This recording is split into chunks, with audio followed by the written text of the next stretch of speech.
Clobberin time!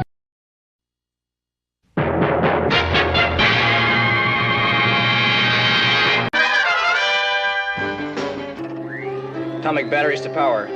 Turbines to speed. Roger, ready to move out.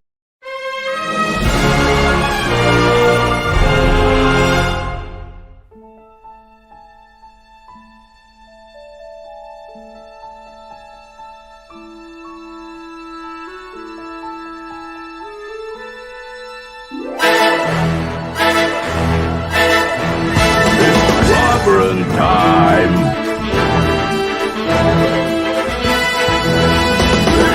Clobberonimo!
It's clobberin' time! Clobberonimo! I just love clobberin' time! Yeah, who doesn't? Whoa. Greetings, my friends, clobberers, clobberonimos, clobberettes, clobberoosties, clobberoids, and now to everyone else out there, the secret is to bang the rocks together, guys. Welcome to Clobberin' Times, issue number 604 on YouTube, 1,304 overall. Monday Night Mark C. Comics Talk, a special Clobby's Classic Comics Review edition with, we're talking about my very first Captain America comic. And amongst other things, I'm sure. But before that, let's do a few show notes. I want to thank, of course, the great J-Man and the great Sean for having me at J-Man's show doing our Legion of Superheroes review tonight. It was a lot of fun, and I really just had a fantastic time, as I always do with those two extraordinary gentlemen. So that was great, and look forward to next week. It'll be I don't know what comic it'll be yet, but next Monday will be over here on my channel. It'll be Earth B, back to Earth B with the great J-Man. But before that, few show notes. Let's see. I'm not sure about. Obviously, Tuesdays and Thursday nights I'm always over hanging out there with if Tom's doing one tomorrow, the Midnight's Edge After Dark folks at 6 Central, Tom and that great gang. And then, of course, on Wednesday nights, Loki my good buddy Loki sometimes does the comic roundtable. So if he has that, I'm there for that. And then, of course, Wednesday nights, I've got my wild card Wednesday night. Now, this wild card means it could be an open geek, just everything, or I could just throw a topic.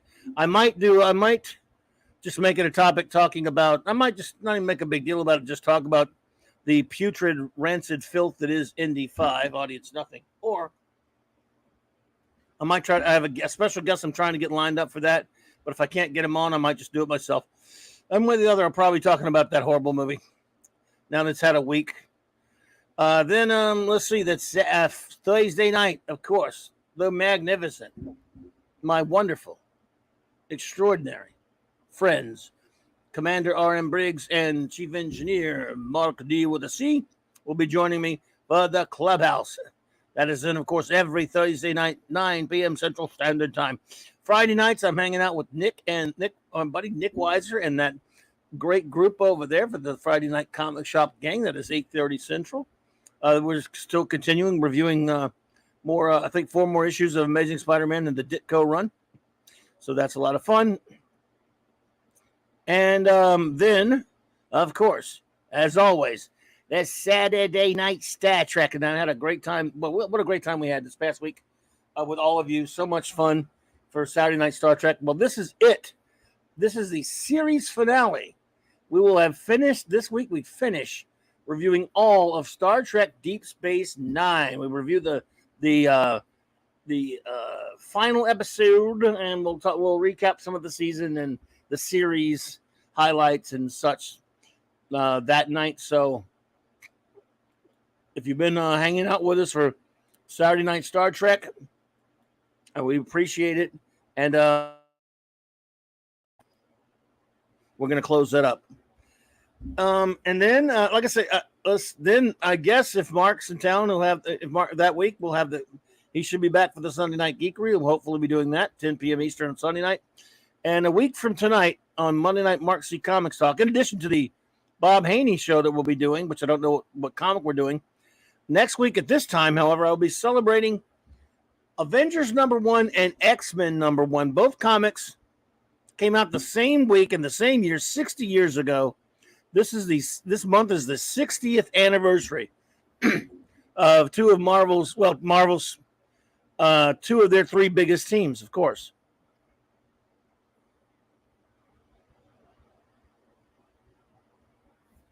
So that's something right there, isn't it? Wow. I think I'm hearing fireworks. That can't be. I think I hear fireworks. No, well, anyway.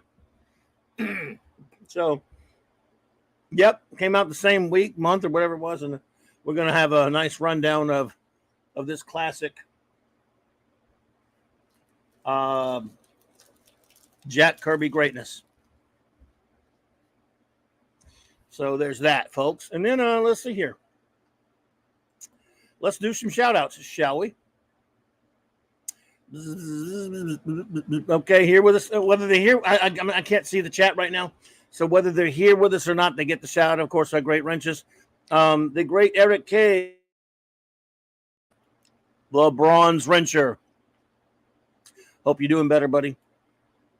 Chris Persia, Vindicator Wrench of the North. Hey, buddy, thank you for all you do, man. I really appreciate you, sir. The great D. Bud Martin, the Wrench of Iron. Cool hanging out with you at Nick's the other night, brother. God of Wrenches, the great Lord Thoth. And shout out to the lovely Lady Thoth, the better half. Avon lives and long live the Legion, sir.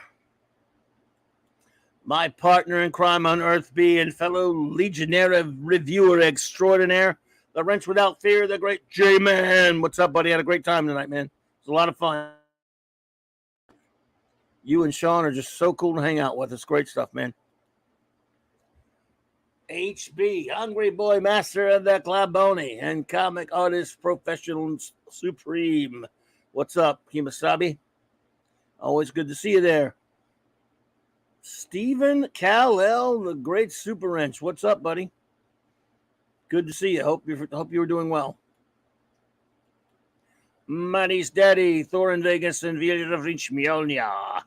And of course, Fanti Outsidey, the Rascally Wrench himself. And we're so pleased to see the great Maximum Redstone, our own music meister, in the chat and writing some limits for us this past Saturday. Buddy, I don't know if you're hearing from us right now, but we wish you the best. We hope you're just getting better, man. All of our thoughts and as they say, the prayers and all that kind of stuff at you.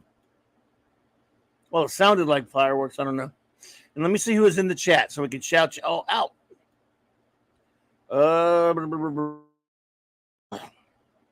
Gwagnar. Oh, Gwaggar's just saying hi. Can't make it. Well, that's too bad. I'm sorry about that, Gwagnar. If you hear this later. Brian Hepburn, what's up, buddy? Andy Masterson, what's up, bud? Good to see you, man. Hope you're doing well. It's always an honor to have you pop in, sir. The great Andy Masterson. Let's see who else. Penny, hello there, Penny. Welcome, dear. Great to see you. Ironhide 84, hello. Blunt Philly Reviews, hey there. Das Wolfen, what's up, man? Always good to see you. Let's see. Well, there we go. First cap issue was 204. Oh, yeah. Wow. Nice. Yeah. D-Bud's old. This first cap issue was 130. Man, you were old. We have to look that one up later. Remind me of that. And Das Wolfen said his first cap was 277. There you go. Yeah. In the 70s. And then Ironhide says first cap was 393 by Mark Grunwald. But my next couple were all classic bronze. Excellent. Well, I experienced my first experience to Captain America. Now, I may or may not have glimpsed him at some point on the Marvel superhero cartoons. Oh, hey, Steve. Oh, happy birthday to Maddie. When's the birthday? Oh, your birthday shopping for her. I got you. So I think I may have seen him, like, at a glimpse at him, some of the Marvel cartoons, but I don't think so. I'm not sure if that was later. I'm pretty sure my first exposure to Captain America, it's a comic, but not a comic, in the sense that John Shaggy Rupus, what's up? Basically, it was this.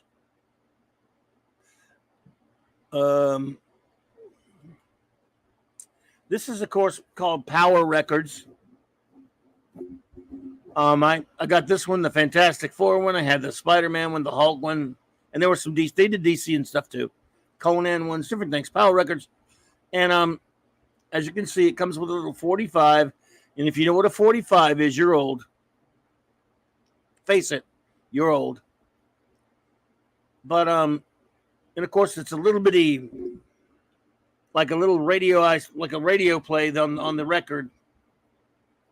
And of course, you know that acts out in radio play fashion the comic book of Within. So this comic had already been like from a year previous. It's a reprint. It's a reprint of Captain America 168. But it is a comic book. Now, basically,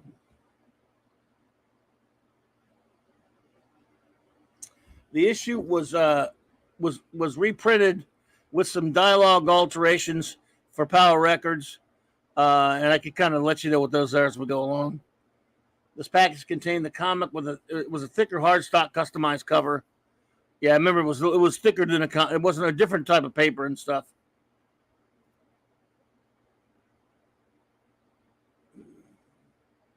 Yeah, so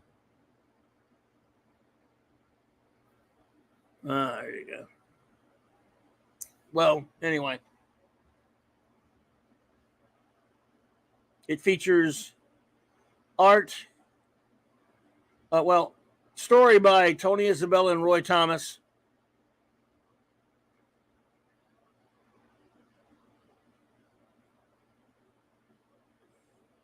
Art by Sal Buscema and Jared Tartaglione and George Russos. And it sports a nifty Sal Buscema, John Van Verpoorten, I should say, cover.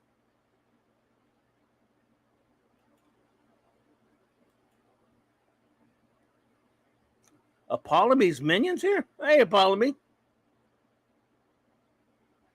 My goodness. Apollome's in. I hope you and it's good to see you, my dear. I hope you and the Puffer are doing well, my dear. Hey there, Jeff Morris. Ravenscroft, hello, welcome there. My eyes were off the chat, so I couldn't see it. So, your Muslim uncle, what's up, my friend? Good to see you. Yes, my Marvel calendar also has Cap for July. Rightly so. They finally got something right on one of those Marvel calendars, because they don't always get things right on there.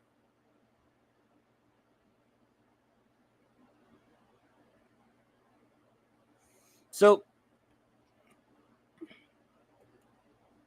anyway, it's good to see you all here. So, like I said, this is that's the Power Records. This is the actual comic book, of course, which I'm just gonna read from that. It's easier, you know. There were some dialogue alterations, like I said.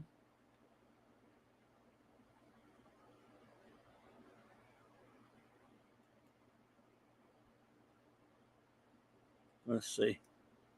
Oops. What are you doing? All right. Okay.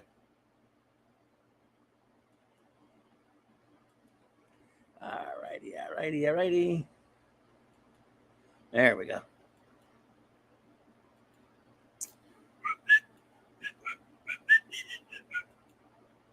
All right. Who else is here? Make sure I didn't miss anybody. Try to make sure I didn't miss anybody. Okay, so basically, I just reread this comic for the first time. I don't know how long. I mean, a lifetime probably. I mean, it was my first Captain America comic. Either way you want, any way you slice it. So Chris Porter says, Clobby, in record edition, was it a read along, as in somebody was narrating the? No, sir. It was actually like a little radio play. All these Power Records were like this little mini radio play with voice actors, which I used to memorize all the words. They would speak the words of the dialogue and stuff like that.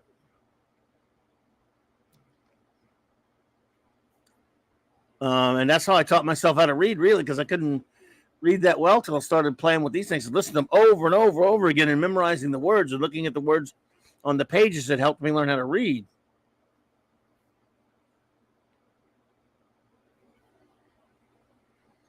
And you know, it's when I was reading this one, I've been rewatching the great show Avengers: Earth and Mightiest Heroes again. And Brian Bloom doing the voice of Captain America on that show is just terrific. Look, I love Chris Evans, though, as adult though he is, he does a great job playing Captain America, and he's fantastic. And that's cool. And I love it. I think he's really, I mean, I can just divorce that and what adult he is in real life and just enjoy his Captain America. But I'll tell you, when I hear the voice of Captain America, I don't know how they did it. They could not have cast any better than his voice as Cap. It's incredible. And when I was just now when I read a Captain America comic, like I was reading this one a while ago, I'm hearing Brian Bloom's voice in my head. So anyway, let's go ahead and I'll just go over this a little bit. Captain America number 20, 1968. Excuse me, number 168. This was 1973. Sorry about that. 1973. Again, cover. Sal Buscema and John Verporten and John Costanza, who did mostly like coloring stuff. Story. Plotted by Roy Thomas. Yeah, I'm sure. Written by Tony Isabella, more likely. Penciler the greats, our pal Sal Buscema. Inker, John Tartag and Tartaglione, I believe his full name was. And longtime inker, George Russos. Colorist Linda Lesseman. And letterers June Braverman and Charlotte Jeter. And editor Roy Thomas. You might ask, why are you naming all these names? Well, I'm a big stickler for credit, especially when it comes to comics. I believe credit where credit's due, and they should always make a big deal about crediting whoever worked on the comic book. They got screwed enough as it is. At least people could acknowledge them, and years later, not that it does them much good. So Captain America and the Falcon, as I often say to people when people talk about Captain America, and I always say, well, you know, when I first saw them, they were together. It was a package deal. They were Captain America and the Falcon. That's why I love Sam Wilson. I think he's a great character. He should be his own character. He's never going to be Captain America to me. Sorry. He will never be Captain America to me. I thought Anthony Mackie is really great in the role.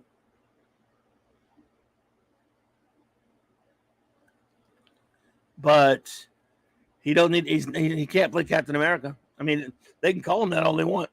I'm not going to see that movie. He is no Cap. Only one Cap. Steve Rogers is Cap. That's it. So anyway, but I love Sam Wilson. And here we go. Cap, no, I won't let him kill you unless he kills me first. You're too late, Falcon. Too late. By my laser blast or by molten lava, Captain America dies now. I'm just saying he probably sounded like that. I don't know. Who is Phoenix? He's a loser. You'll find out who he is. So there you go with your and a phoenix shall arise. That's a very cornball Roy kind of a title, I would say. Oh, Roy loved his Stannis. He loved to be like Stan, didn't he? So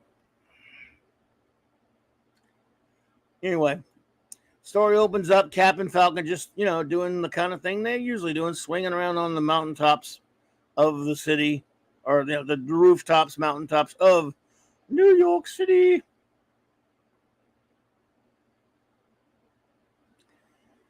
And talking gibberish. Some of the dialogue in here, dude, we'll leave that alone, shall we? And by the way, I do plan to go back and listen to the Power Records, which you could find on YouTube, by the way, Captain America Power Records. But I didn't want that to influence me on this, so I just thought I would read the comic first. And yeah, it was pretty maudlin. If you remember the 70s, a lot of comics were you know, they were starting to get a bit soap opera-y.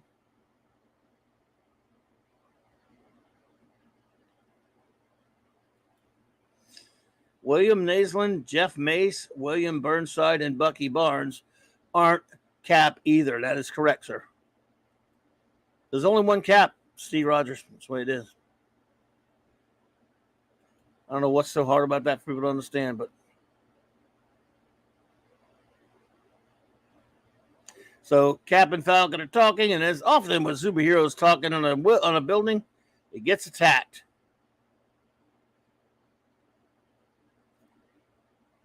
And who is it but the Phoenix?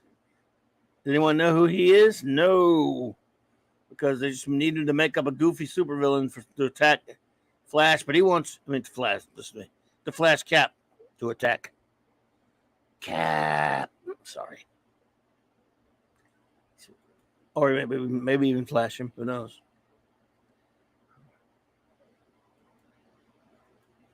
Can you change the colors for the chat? For channel members, I don't know.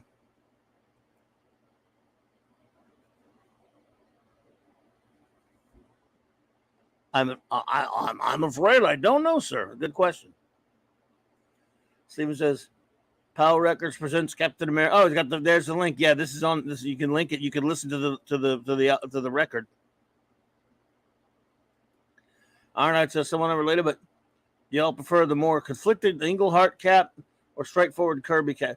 Personally, I like the more straightforward Kirby Cap. I got to say the Englehart and some of the other guys were a bit melodramatic for me personally. Ironhide, that's a very good question. And quite frankly, I hate to say it because I love these comics anyway. Quite frankly, a lot of these comics, especially this era, were written by a bunch of hippies. You got Cap, the alternate patriotic character, written by a bunch of hippies that didn't like. They didn't like that there was a comic in the 50s called Captain America, Commie Smasher, because they themselves were a bunch of pinkos. And they wrote accordingly to that. And it kind of, I'll take the straightforward Kirby superhero captain, the angsty. Spider-Man's the angsty character. This was where they were trying to make all of them angsty. And right here, Cap in this book is Mr. Angsty in this one.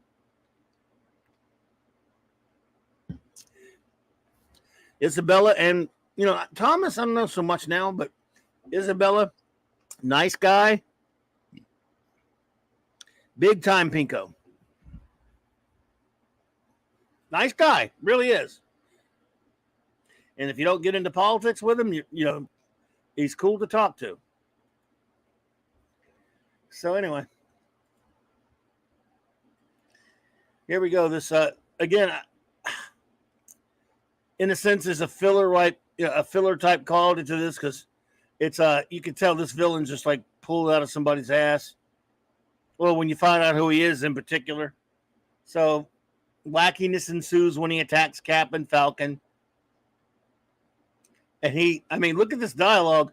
They couldn't. I don't remember them leaving this in. I don't remember them leaving this in the Power records, but I will check. The guy says, "I can't look." He says some racist crap. This is 1973 in the comic, and of course, they were trying to be edgy at this time. They're already. I think Don McGregor was already doing his Black Panther stuff for Jungle Action. Power Man Luke Cage was big, and if you read a lot of the comics of this era, even Captain America with the Falcon, they do a lot of. When people say comics were not political, they were. They really were, and they were blatant about it too. They just didn't get any pushback because they were considered for kids and nobody cared. But they still had a lot of great comics. But even some of those stories were still adventures with superheroes doing cool stuff. Not like today. So he says, I don't even know if I can even say it. It's not it's not a racial word, but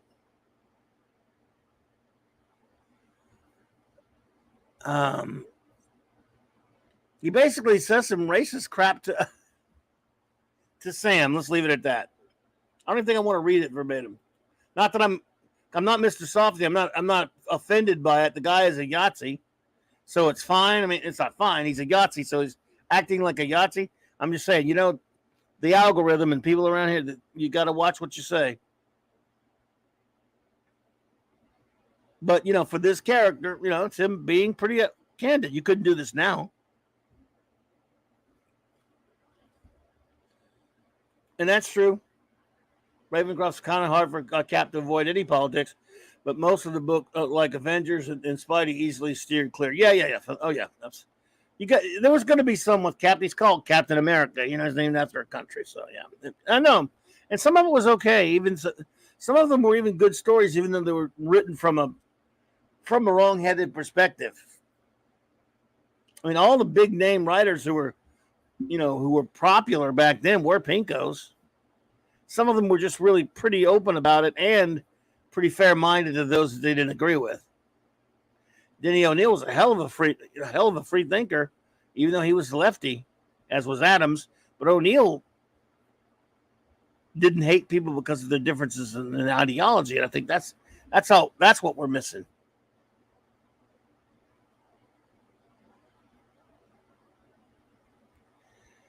So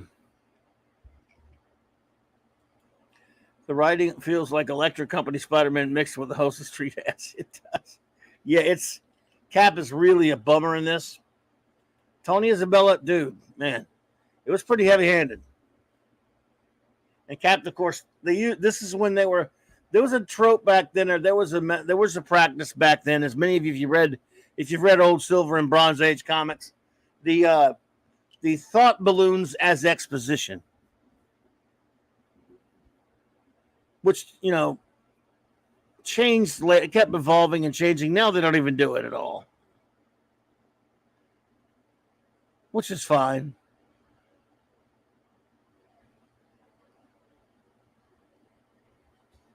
There's a minimusness.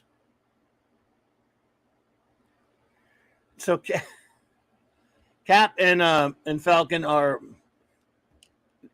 dusting up with this dude, but he gets away. He says some racist crap to the Falcon. And then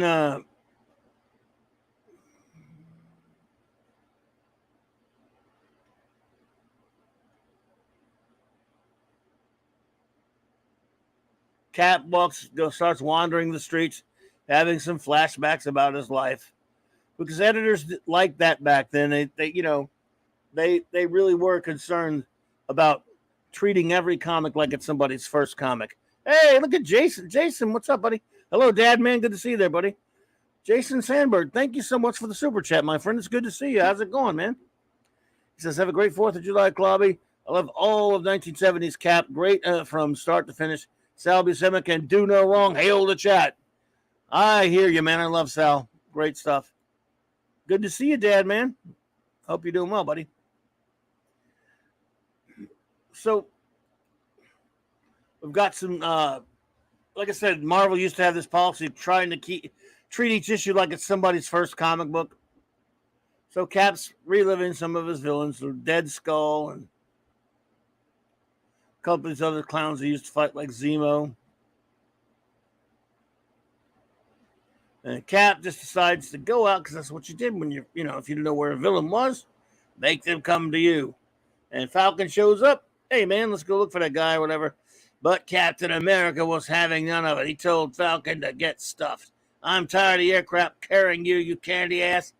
Well, he didn't really say that. He didn't say that. He just basically said that he was, again, it's the tired old trope where he's just trying to slam him to be an a-hole to him so he'll get his feet hurt and he'll stay out of trouble, theoretically.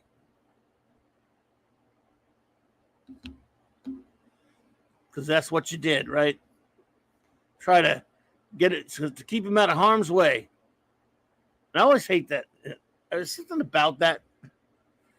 I don't know if you want to call it a trope. But I mean, when two people don't communicate in a movie and one will act a certain way for his own, in other words, they'll be brusque and they'll bitch him out and try to piss him off for their own good. Instead of keeping there to ask for his help. Maybe Cap is still in grief at this point. But I don't know, man.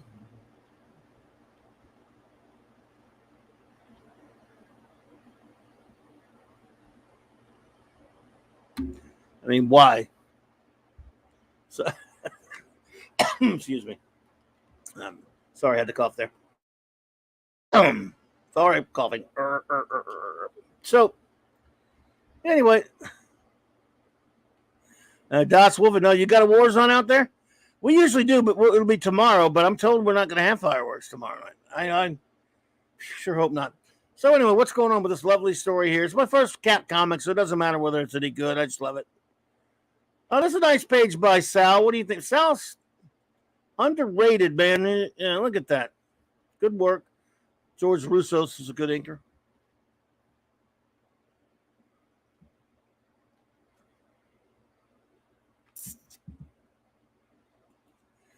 Ravenscroft says, most of my familiarity of Cap during this time was via Avengers. Okay.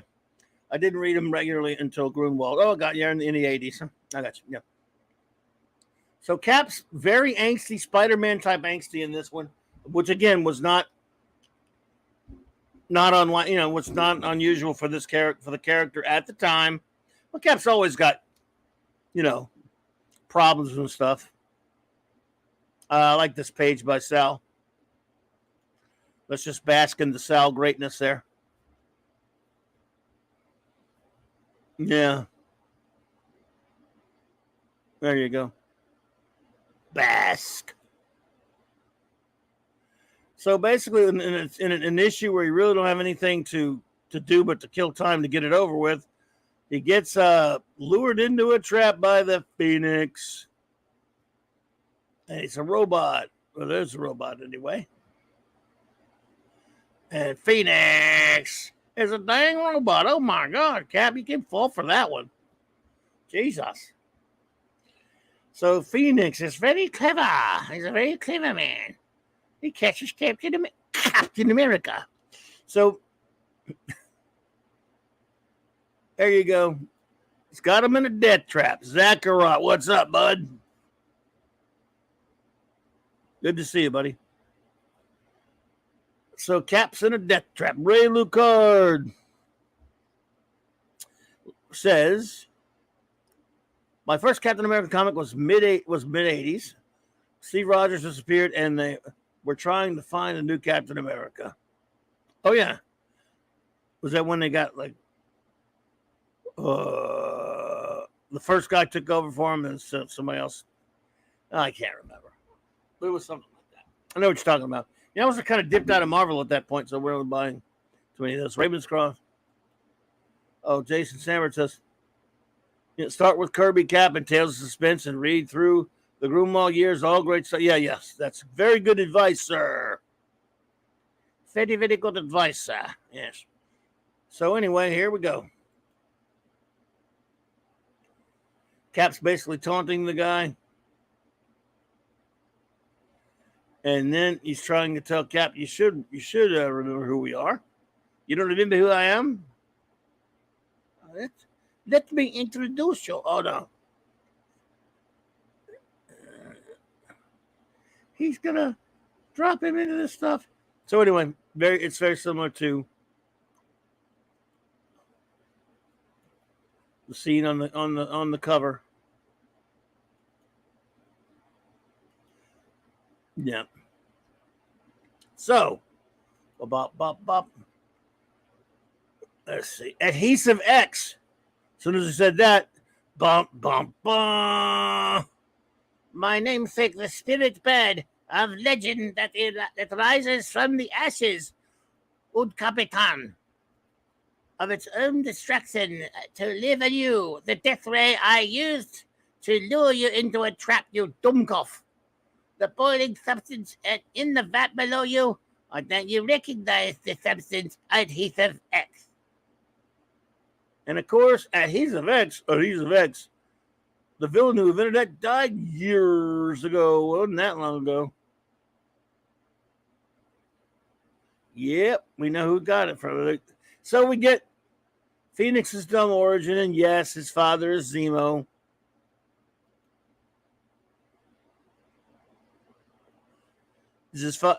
Now remember, I don't read modern crap, so Zemo's still around, right?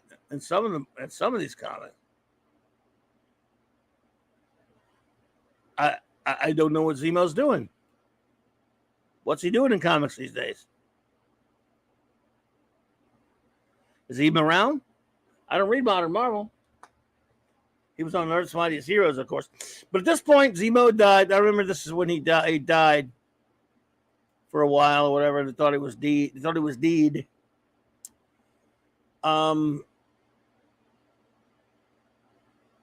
Yeah.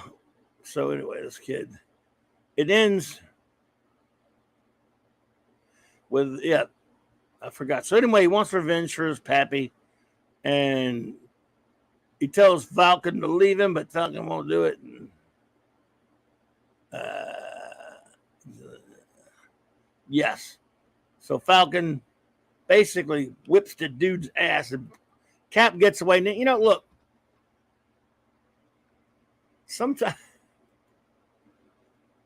Sometimes Paste-Pot Pete was what? Was too cool to have a brat like his son. Yeah, his son wouldn't get it.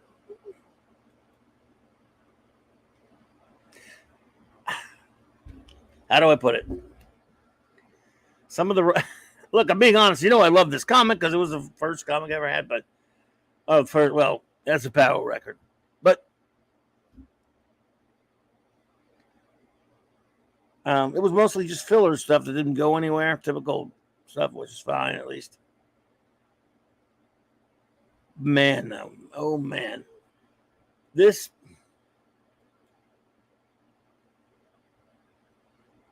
ending. He falls into the adhesive X or whatever, I guess. How can be? Yeah. And then Cap. Here's what got me. He was, this guy was an evil piece of crap who was actually yelling Yahtzee shite at Sam, and we're trying to murder both of them. And Cap is concerned for the guy. He doesn't want Sam to hurt him. Man, I want Sam to beat the shit out of this guy. Cap? No, I mean, I'm Team Cap all the way. But Sam has every right to beat down on this biatch. Yeah. And Cap says, says something like, Falcon, ease up on him. He's not a real villain, just a misguided fool still fighting World War II. Yes, he's a real villain. Guess you say that about Zemo? He's Zemo's son. Oh, I forgot the big reveal. He's Zemo's son wanting revenge. And he's a murdering piece of garbage.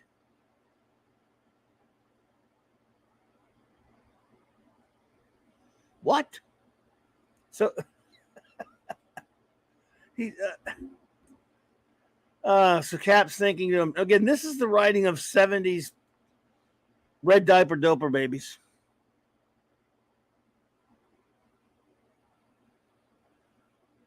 Because he's having Cap. He's telling him he's not a real villain, just a misguided fool. Sylvain's, still fighting World War II. Well, no, he dressed up and he dressed up. He attacked you and took you to a place and tried to kill you with a stupid death crap for revenge, for his father. Cap, he's a villain. I mean, I don't know what you have to do. And boy, you don't like to disagree. This is not me disagreeing with Cap. I'm disagreeing with dumbass writers. He's a villain, Cap. It's no use. Sam can't hear me, but I can't let him injure the Phoenix. Why not? I'd injure his ass off. He's thinking the war took too many lives, too many hatreds unhealed. I can't let it go on. I've got to use all my strength as never before. Got to keep pulling and pulling. I have to make it to the balcony, blah, blah. Anyway, so he...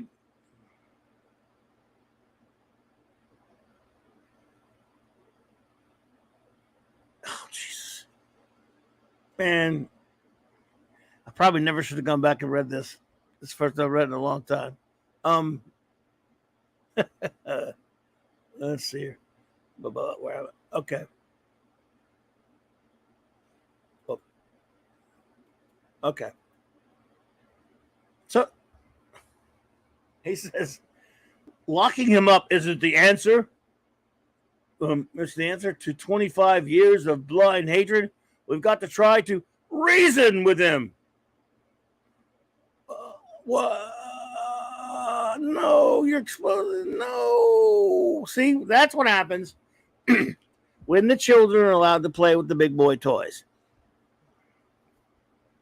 You get idiocy like that. Look, these guys, Tony Isabella, and by the way, Roy Thomas, I guess he was young at the time. I don't know. I'm like, look, just shut up with that stuff and beat the guy's ass. He's a scumbag, murdering piece of drivel who came after you.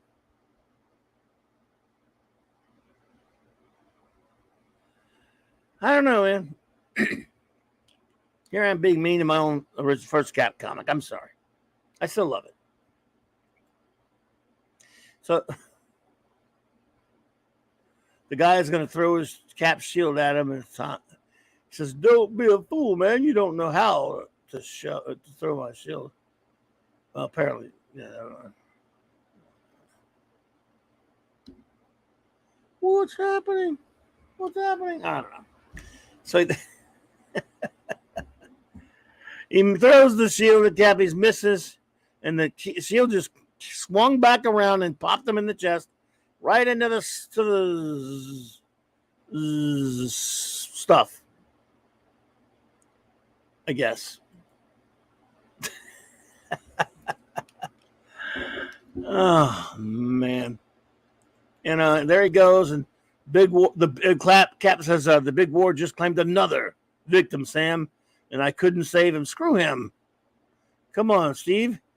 It wasn't your fault. Oh, this gets me the worst here. Again, I love these characters, man, but wasn't it Sam? The Avengers revived more than an out-of-sync soldier when they freed me from that iceberg.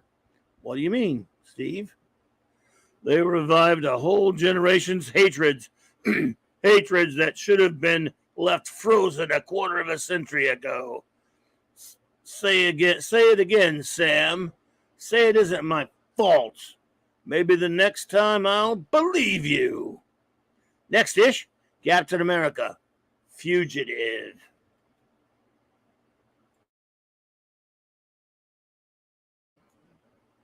Well, hell. At least the art was good, and it contributed to my long line love of comics. So,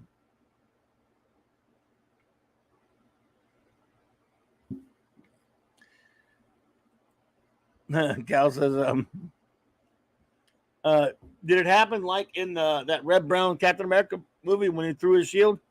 I don't recall that. I remember the movie, and I remember the line about they were acting like his cat. He wasn't the original Cap; it was his father, which was dumb. I remember even as a kid that pissed me off. But are you saying it boomeranged or something? I can't remember now. Exactly, Ravensclaw. These people, look,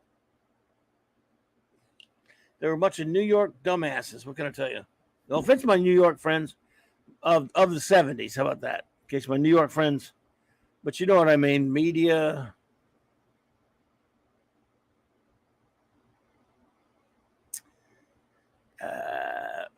What are you talking about? What are you talking about? Fandula says, let's see here. But to be fair, see, Clever Times, he hasn't murdered anyone yet. Also, we don't know that. Also, a normal human shouldn't be able to toss Cap's shield like that. It weighs 200 pounds.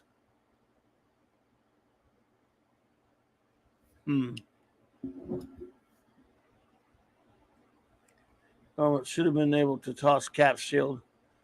Also, a normal human shouldn't be able to toss Cap's shield. It weighs about 12 pounds. Yeah, not exactly a frisbee. Surprisingly light. Keely Chow, roll tide.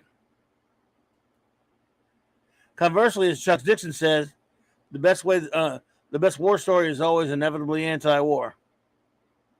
Well, yeah, I mean, nobody wants it. Well, let's see wants to see the cover for the next exciting issue. We're not going to read it or anything. I'm just going to. Next, Captain America Fugitive. See what that looks like. 169. Oh, Batroc. No, the Tumbler. Now, there's a memorable villain, not. And this has got Black Panther in it. Oh, the Black Panther, what legends? Cool. Cool. Captain America throws this mighty shield. All those who chose to unfold his shield must yield. Can you get in trouble for singing that? I guess you can. What? So yeah, look, no, I'm not going to read that one. I just thought I'd show it. What? Anyway. Okay. Yeah, I'm loopy. I'm low energy. I better drink something. Better drink some tea. Boy, tea, that did it. It won't last long, but it got me. A cliffhanger. Oh, okay. You want me to? You think that was a cliffhanger there, man? Steven says to answer your earlier question regarding the Red Brown Captain America shield. It didn't boomerang, but it was obviously on wires. It was a really, wasn't it transparent? J.T. Kirk, what's up, buddy? Hey, Cal, wasn't that freaking shield on that show transparent? Am I remembering right? It's been a while since I've watched it. There were two pilots, two TV movies, one of which had Christopher Reeve.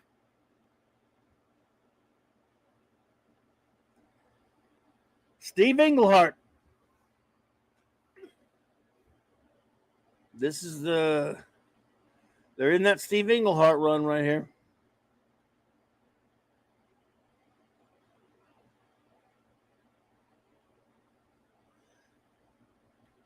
Englehart did some good ones, I guess.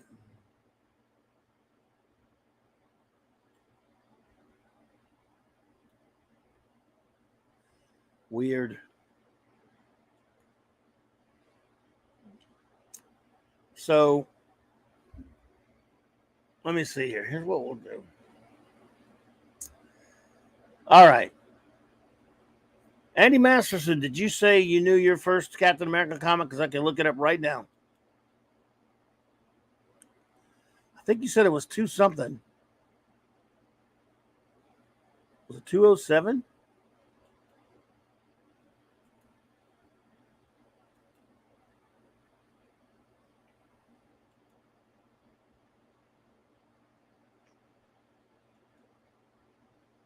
$204. 204. Gotcha. All right. 204 it is, Kimasabi. 204 it is. There you go, Cap 204. We can skim it. Some Kirby greatness. Argon walks the earth, and with each step I grow stronger. Crushed by the unliving men. Wow. Edited, written, and drawn by Jack Kirby. Frank Giacoy on the inks. Yes, we may as well look at some more Captain America art while we're here tonight, eh? Is there a Captain America comic where he throws away some tea into a body of water? I think there is. Steve GT26, hello there, welcome. Says I only remember it was Captain America and the Falcon, although I did have a Treasury size one that might have been earlier. Oh yeah, they were a couple. So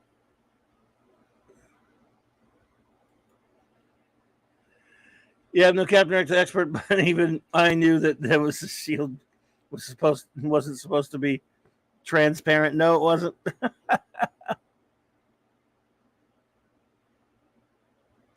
That is some good memory there, Andy.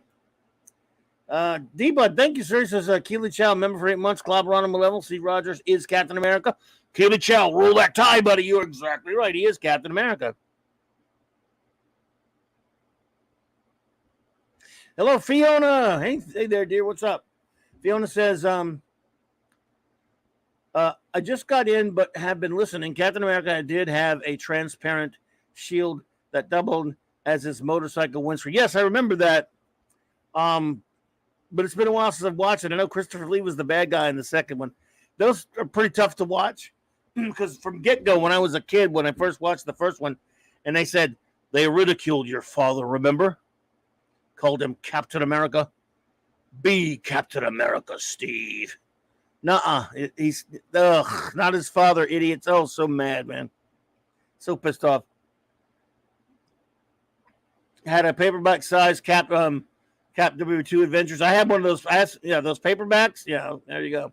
Well, let's look at some Kirby Cap. This is This is Andy Masterson's first Kirby Cap. I've not read this in a while, but it's just I love this run of Kirby. I mean, it's bonkers,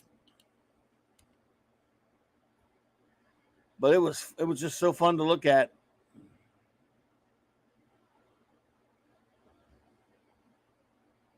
Let's see if we get some big Kirby splash pages. Oh, I always love this bit this panel right here.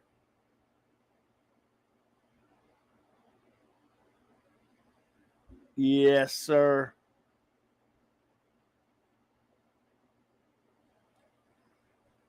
Oh man. Yepper. So that's very cool. Nice Falcon shot right there. Kirby Splendor. Let's see what issue's that. Let's see what the next issue looks like, and then let's see here. What someone else in the chat, I believe, and I forgot to start. I should have started. I'm like an idiot. Some of you actually know your first Captain America issue.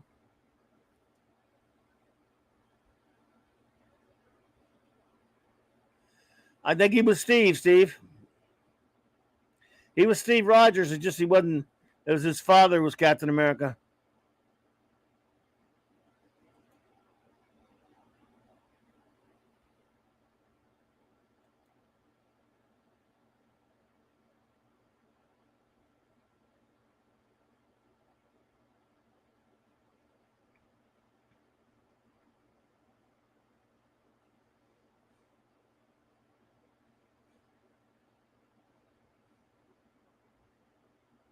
Let's see here. Where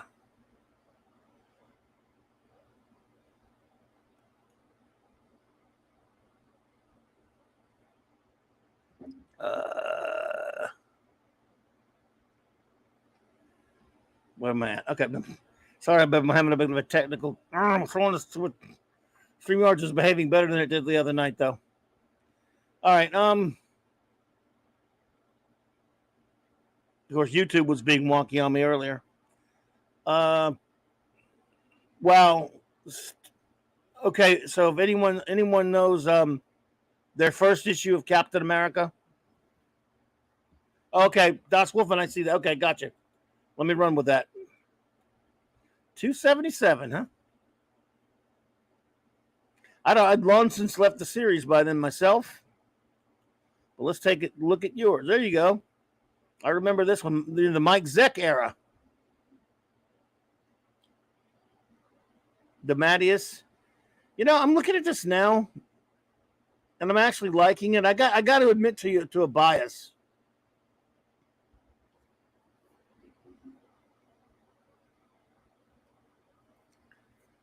Oh, thank you, Fiona. You're too kind. Thank you. Man, don't make me blush over here, Fiona, but thank you for that. I'm glad you were listening. It's always lovely to see you. I got to admit, I never liked Mike Zeck that much. I got to admit it. But it's, I wasn't really buying a lot of the mainstream Marvel books at this time. And I'm looking at this right now. James DeMatteis is a writer. I've been kind of hot or cold on him sometimes, but he's done some good stuff. But I look at this right now, and maybe it's just because I don't want to say it's not right to say just because modern art is so bad.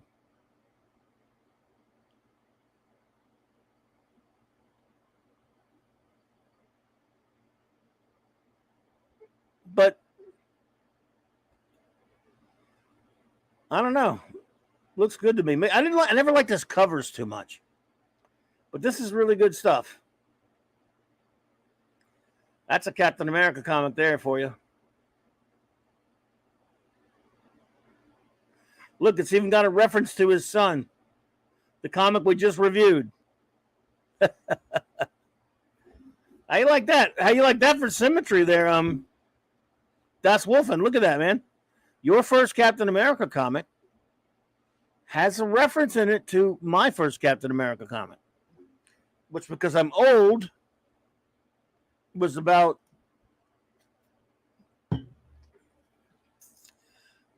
I don't know, 10, 15 years later.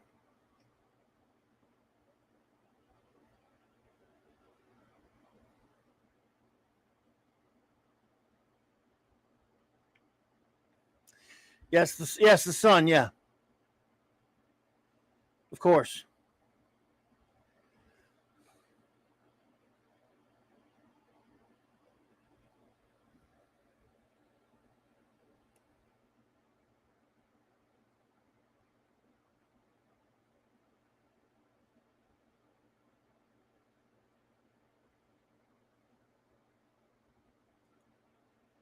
One of my favorite runs was the 220s with the Shield Super Shoulders. I got you. Oh, yeah, shoulders. Soldiers. I don't know. I'm telling you what. I think I like Zek better than I used to.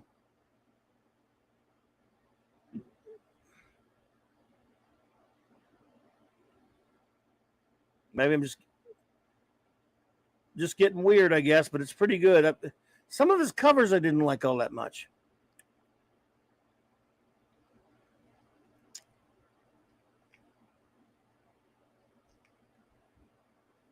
So that's Das Wolfen's first Captain America comic, and a good one. Wow, that dude looks like Valid. Why does this guy look like Validus? Holy shit, he's fighting Validus. Tell me that doesn't look like Validus. At least a little bit, right?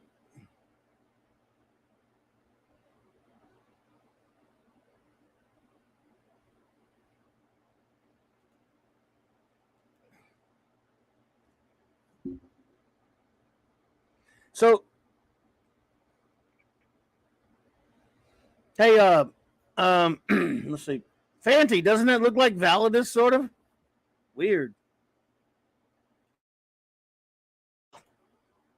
A little, right?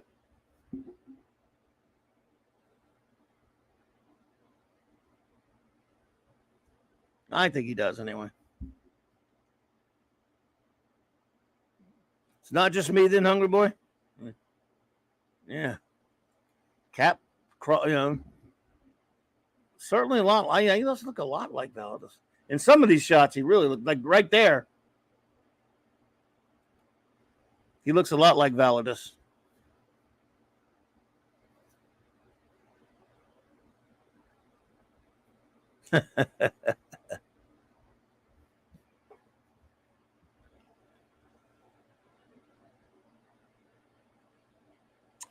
Let's see here.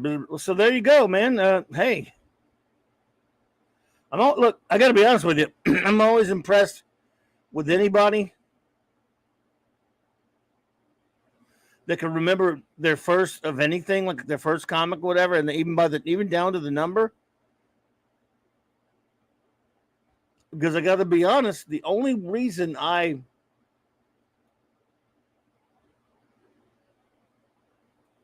was able to track down, hey Glinzer, what's up, man? Way I was able to track down my first Cap comic book was because like I said, my first one was the this Power Records. It wasn't until many years later when I got into more aware about comics and when I even got into the business and I realized, hey, that was reprinted from this.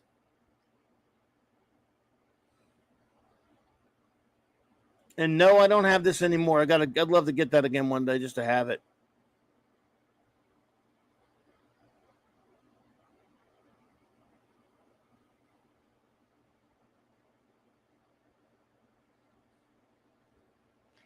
But to nail it down to the issue number is not easy. Hey.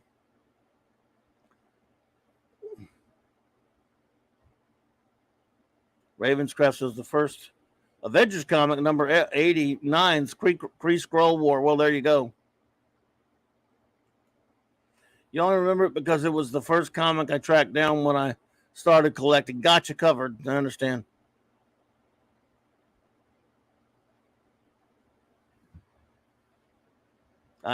I stand under the understanding for sure.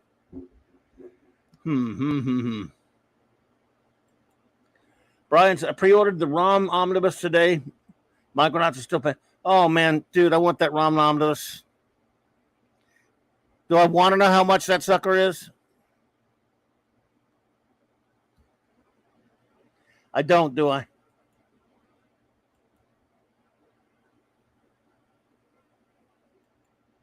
I really don't.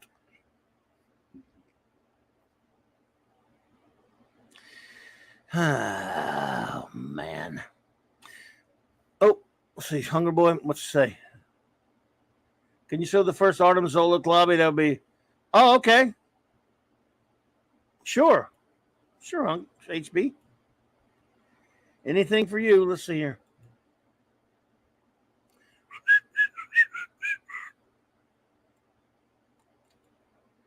$208.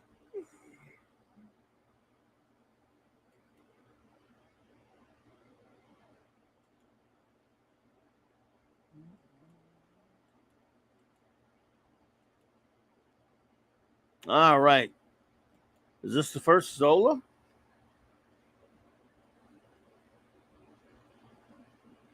You said 208, right? HP Warrior of Justice, what's up? Oh, your birthday. Oh my goodness. It's Warrior Justice's birthday. So Warrior Justice, from myself and everyone at Clobberin Times, I would like to say to you, Happy birthday. surely the best of times. I hope it's a great one, sir. Way mighty Orbots. Good to see you there.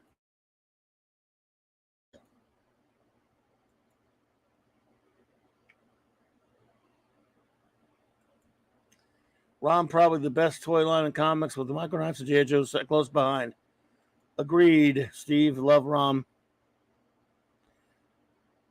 I hope you're doing well, Warrior. So, HB, this you said it was 208, right? Okay. Let us skim it. Some Kirby excellence here.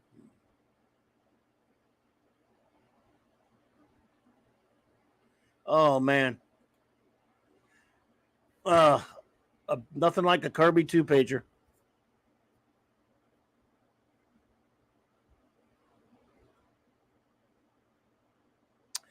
Nothing like a Kirby two-pager.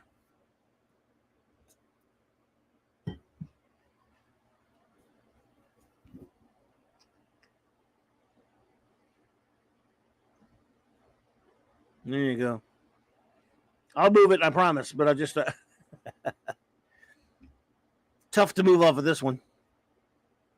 Oh, Penny's leaving. Oh, I'm sorry, Penny. Thank you for being here. Good night. Have a lovely night. Thank you so much, dear. All right, let's see here. Yes, indeed, isn't this great Kirby action?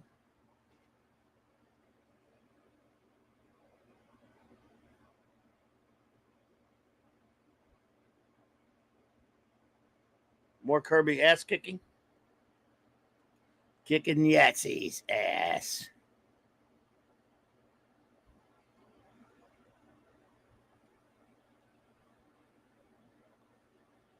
$193, did you say, Steve? I'll be on that one in a second. Thanks. Mad Bomb.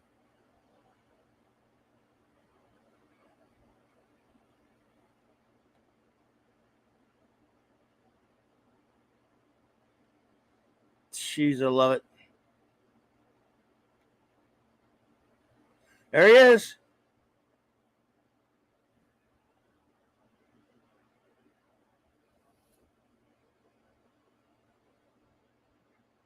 That's him right there, buddy. You nailed it. Nice. First Zola. You got it. Well done. My name is Arnhem Zola. Now, Captain. Yeah, man, was it Toby Jones did him and then Winter Soldier? Well, in First Avenger and Winter Soldier.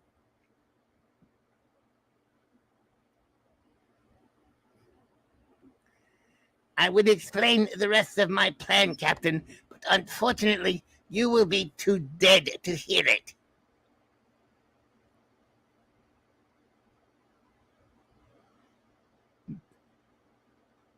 Maxie, yeah, that's a good one, Fiona.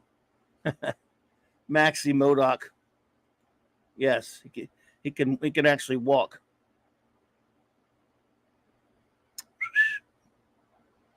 Indeed, Mighty Orbots. Indeed. So let's see here. 193, of course, the Mad Bomb. It can destroy the world. Class iconic cover. I have just written out about a year or two ago, whatever, my wonderful daughters got me a big with a glass box picture of this and hang on my wall. I love it. Such a great cover. Blinzer, hey. Says 20th Century Comics equals Raiders of the Lost Ark. 23rd 21st century comics leader. The dial-up of dysentery.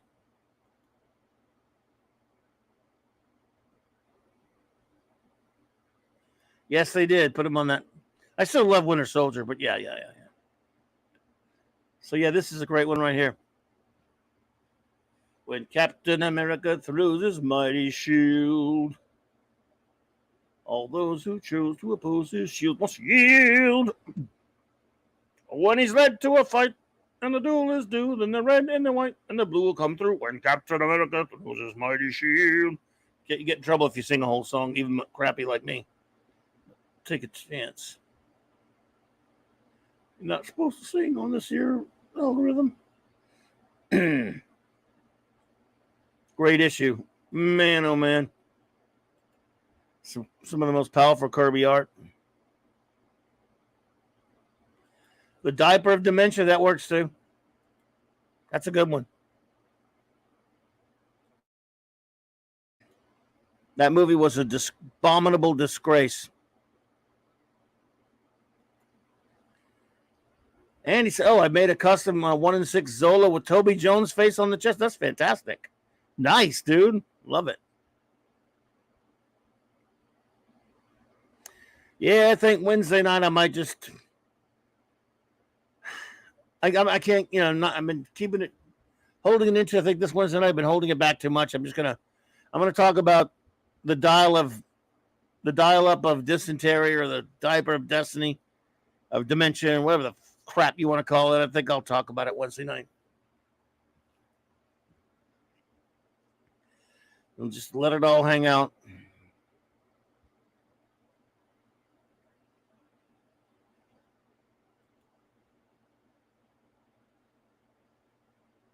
Do have a lot to say about it. But meanwhile, tomorrow, for the 4th of July, for Independence Day, Indiana Jones and the Get Off My Lawn. Yes, good one. Good one, Fiona. Oh, man. God, that thing is horrible. I'm not going to get off on that now. I guess some people are liking this thing. I mean, just don't.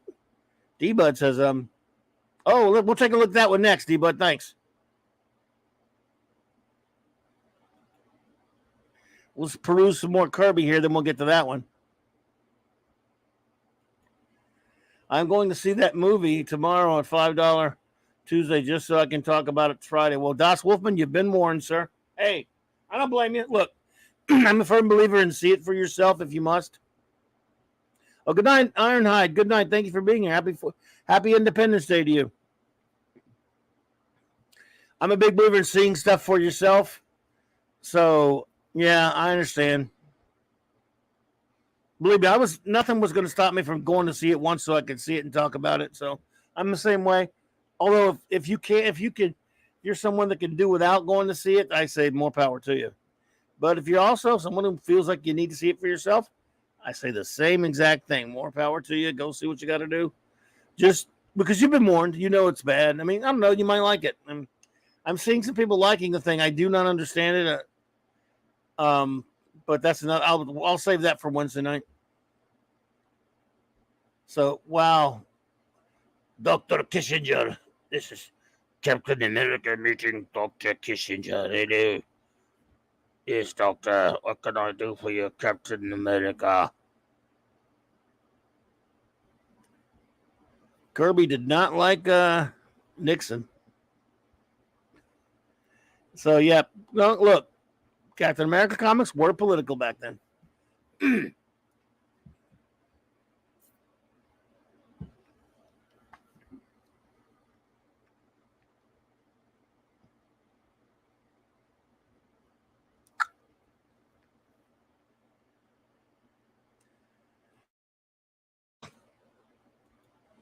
Oh, yeah, look, Fiona, I hear you. If you must, but no one needs to see this unless they want to see Andy get to say, yeah, look, I'm totally with you. Matthew Pounder. I'm Dr. Kissinger, says Captain America, you will not do this, hell. Shut up, Dr. Kissinger.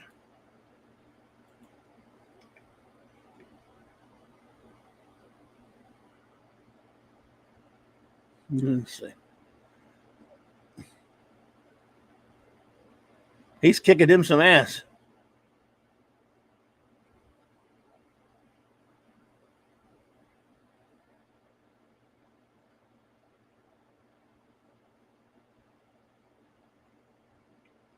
But he didn't kick Kissinger's ass because Jack didn't want to get investigated or anything.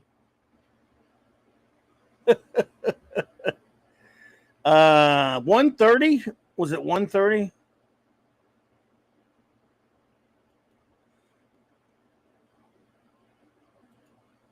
$130, right? D Bud.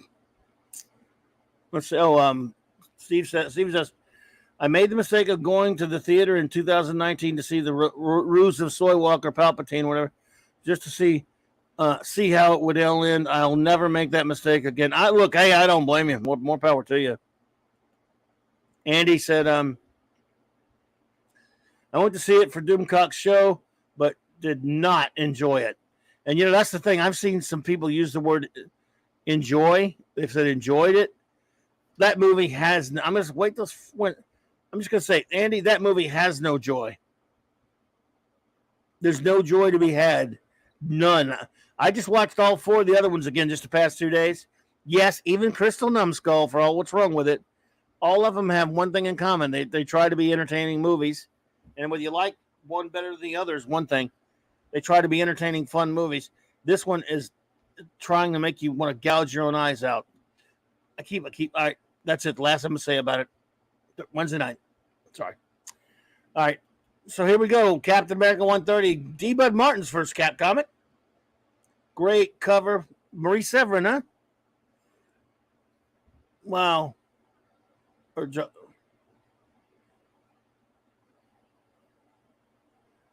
Wow, man. Gene Colan art with Dick Ayers inking it. That's fantastic. Up against the wall. Hulk, Batroc, Whirlwind, Porcupine. Wow. Dude, this is a good place to start. I'll tell you that.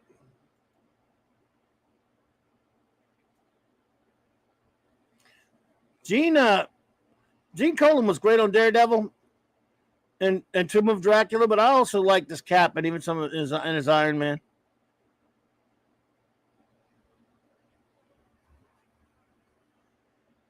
I met Gene. Nice man. He was a nice man.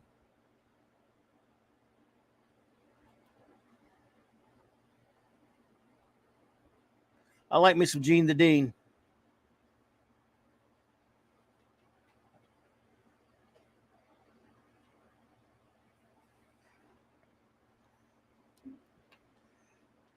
Shit. All righty then. This is nice stuff here, D-Bud.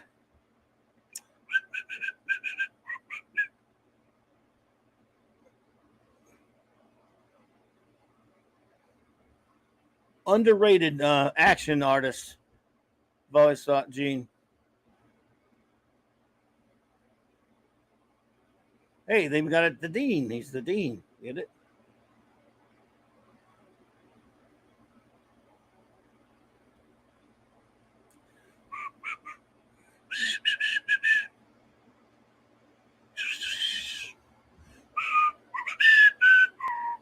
There we go. I love Colan's Iron Man and Daredevil runs. Yes, me too.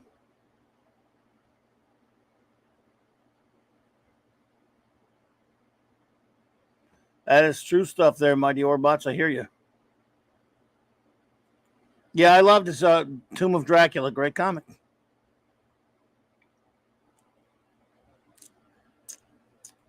All right. Batroc. Look at that car. That's look like the car from Speed Racer. Oh dear, oh dear.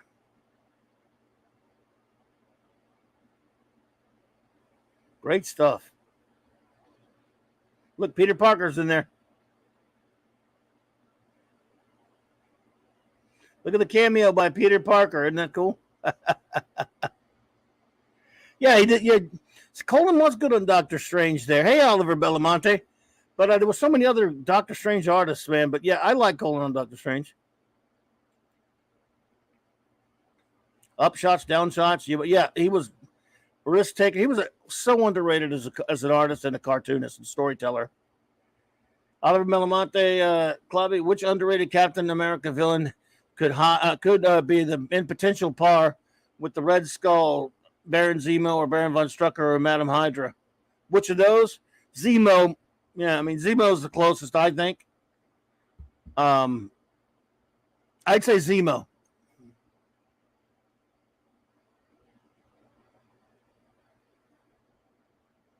All right, Das Wolfman, have a good night. Thank you, sir, for being here. Appreciate you.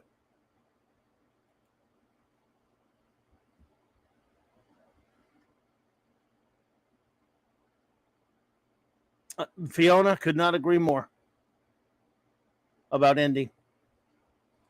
Sad, sad, sad. That's true. Strucker's more of a Fury nemesis, yeah.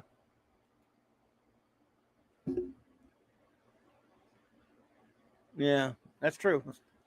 So there's Peter Parker. Parker! There we go. Let's see who did the next issue. Just for chits and jiggles. It is a Captain America night. That almost looks like a Sal cover.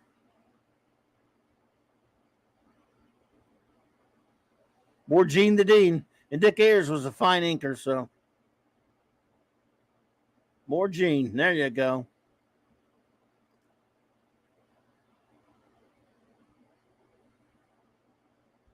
Who was writing? So it says Funky Flashman is the author, so you know Gene pretty much did the plotting and the art and the story, so.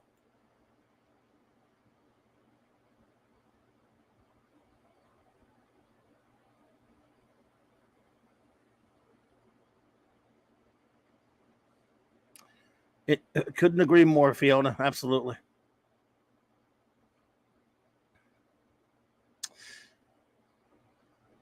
Strength goes Madam Hydra. Yeah. Oh, well, yeah. Speaking of that, since we're talking Cap, let's look at various artists. I mean, let's look at some Steranko. Shall we? I have this cover on a t-shirt.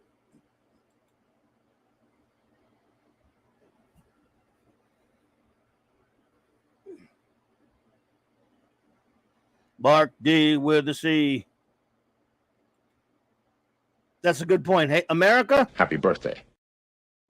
Or at least tomorrow.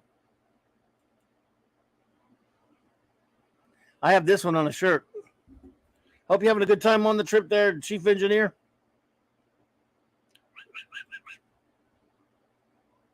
Man, Steranko.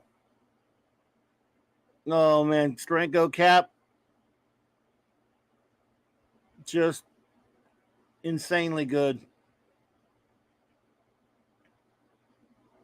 Oh, yeah, Andy, yeah. Oh, man, those Steranko reprints. Oh, yeah, oh, yeah. Greatness. Oh, I love this. I love this page right here. But Captain America won't. Yep, punks.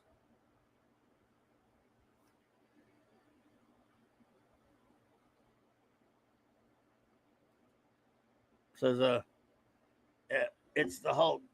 Someone's shooting at him. Take cover fast. This area's under martial law. There you go. Steve Rogers will take cover. All right, but Captain America won't.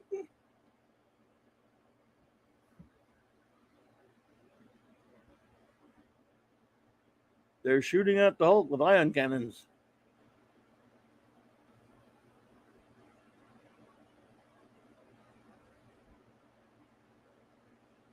Yes, sir.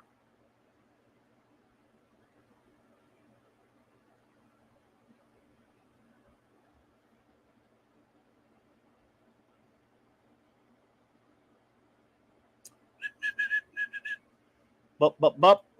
I love this stuff. a nice leisurely look at some. Hey, Dave Rayborn, what's up, cousin? Hope you're doing well. We're just looking at some Captain America comics all up in here. Because that's how we roll.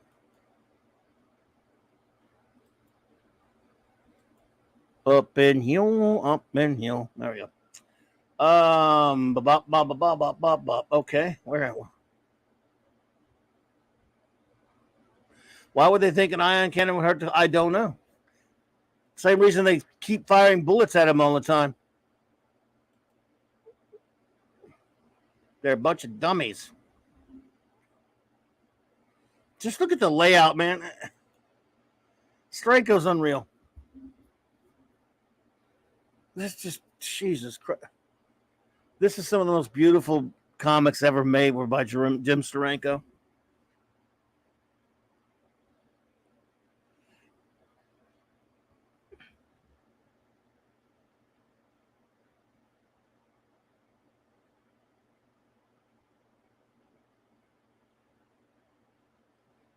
Are you able to add yourself, or do I have to add you? I think I better add you. I added you. You added me. Can you hear me? I don't know if I was supposed to add you or not. Yeah. Yeah, because I'm on my laptop, so I don't have the Keys of the Kingdom on that one. Oh. Okay, so I was right to do that then. What did I do you wrong? can hear me now, right? Yeah. Trying to figure out what I did wrong. Okay, no. I don't think you did anything wrong. I'm trying to. Oh, there we go. All right. No, I screwed up. Brain fart. Where were I? Oh, given that he's powered by gamma radiation, an ion beam would likely make the Hulk stronger. That's a good one, Fiona. Indeed. A good print, my friend. A good print. Let's see here. So, yes, this Steranko, oh man, it's just unreal. We've been some Steranko cap, man. Oh, this page right here is unreal. I can look at that for years. I have looked at it for years, actually. Like an amazing poster. One of those blacklight posters. No, they've made some posters before. I think they've made a poster of this before. I wonder if they ever did a blacklight poster. That would be cool. They may have I don't know if it's in that one, but they may have. Steranko is one of my top 5 inspirations in comics. Says the Hungry Boy. Well, yeah. This is just incredible. That's Rick Jones there, though. The second Bucky. Old Rick Jones was versatile. Yes, sir, Bob. Do you remember your first Captain America comic?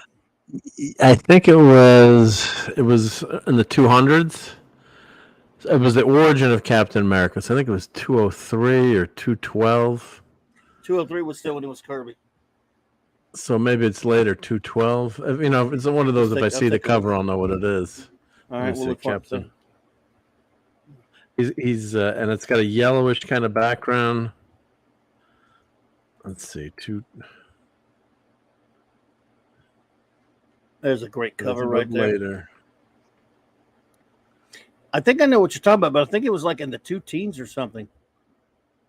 Yeah, 217. I mean, you know, when you're trying to remember the numbers, but it was one of the comics my grandfather brought home. It was a really great first issue because it was Cap and Falcon, and it was his origin, which is really cool to read. You know, as a first. Oh yeah, it's 215.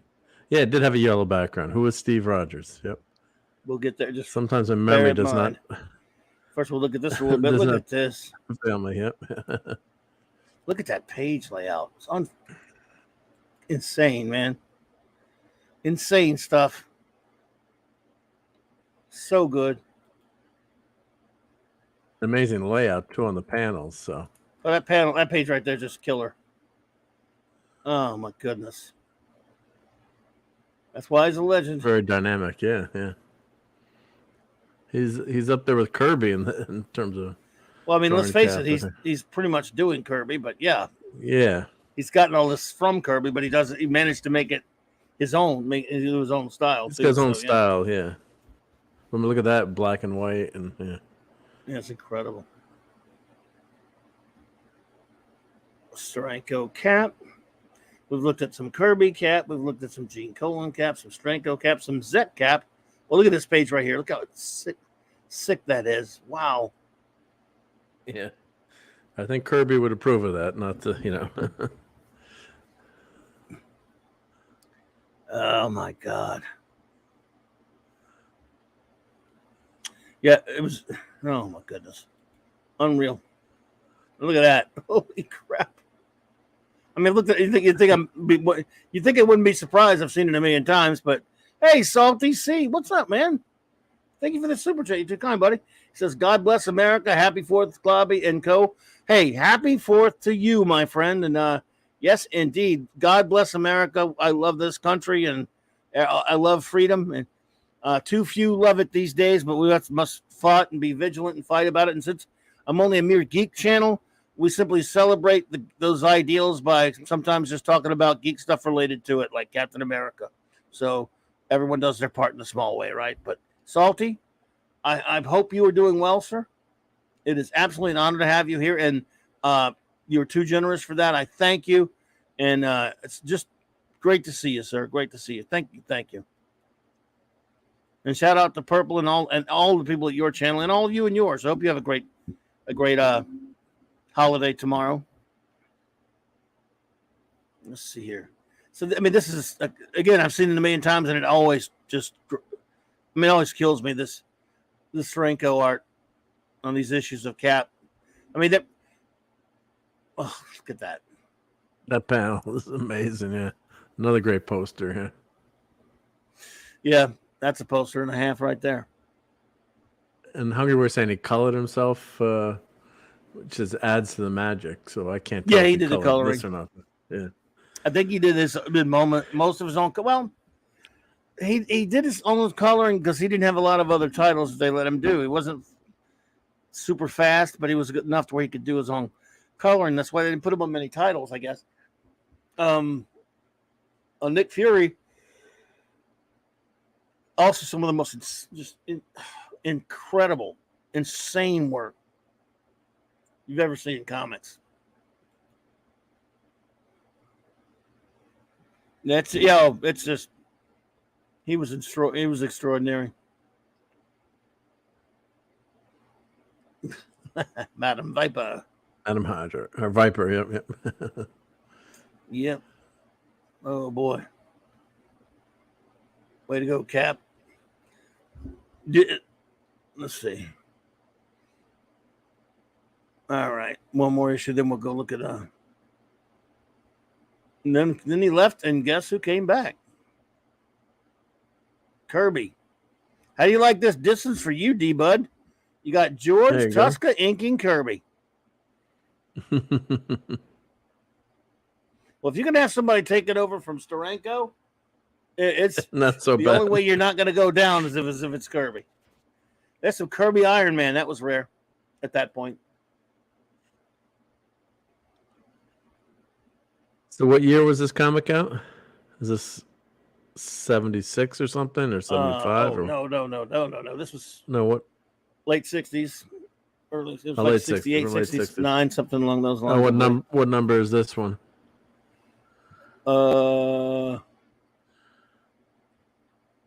Roughly 112, maybe. Oh, we're in the 112s. Okay, yeah. Okay, yeah. Much earlier. Yeah, 112. Yep. This is when Kirby came back after Steranko. I can't remember the exact year, but like I said, that's definitely not a step down. Yeah. More like a lateral move or an up move almost. But Steranko, I have to say, is even more visual. But yeah, but still, look. What do you again? He was doing this way before Steranko. What do you think Steranko gets those big pieces like that? Where do you think he gets it? Where do you think everybody gets it from Kirby? Well, plus he's the co-creator of Cap too. There you go, Kirby and Sam. Yep. So look at Subby. Where's the earrings and all that shit? No, I'm just kidding. Look at Subby. They got some origin stuff in this too.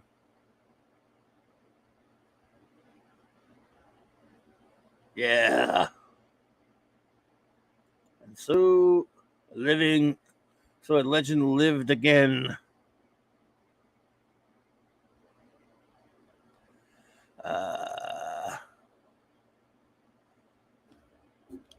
So, Hungry Boy is saying Stranko was a mild-mannered ex-stage magician turned wonderkin ad That's agency true. artist who walked in a Stan's office and blew Marvel away. Wow, that's an amazing story. Yep, he was a magician. He was an escape artist. Wow. Look at Nick Fury. He was a good enough artist to quit his day job, I guess. Yes, sir. Damn, look at that page.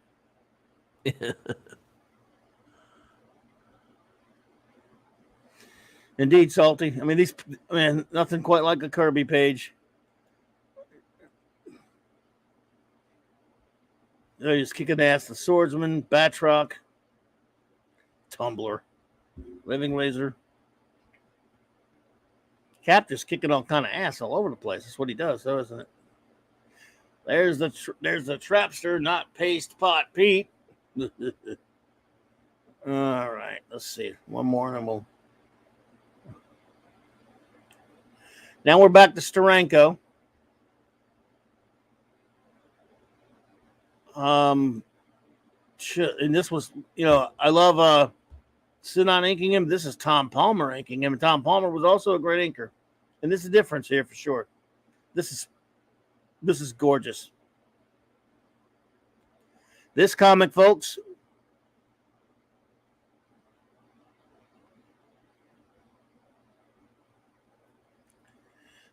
Fiona, yes, we expressed a whole lot of anger over the idiotic Wakanda Forever version of No More, Not More. He wasn't Namor or Namor. He was Not More. Their horrible Submariner was not the Submariner at all. He was garbage. But anyway, I wasn't sure if she meant that, but yeah, I got so mad. I think she I means turned the movie off. I think that's what just the movie Submariner. So that's the only movie he was ever in, even though he's not the Submariner. I know what she's talking about. I couldn't take it. I started skimming through it, and then I got so mad at her. I suffered at the theater. That's how dumb I am. But here we go. Some more great stuff. All incredible stuff. I love the ads too. As we always say in the old comics, those ads are always so good. Sometimes these scans have the ads, yeah, and some don't.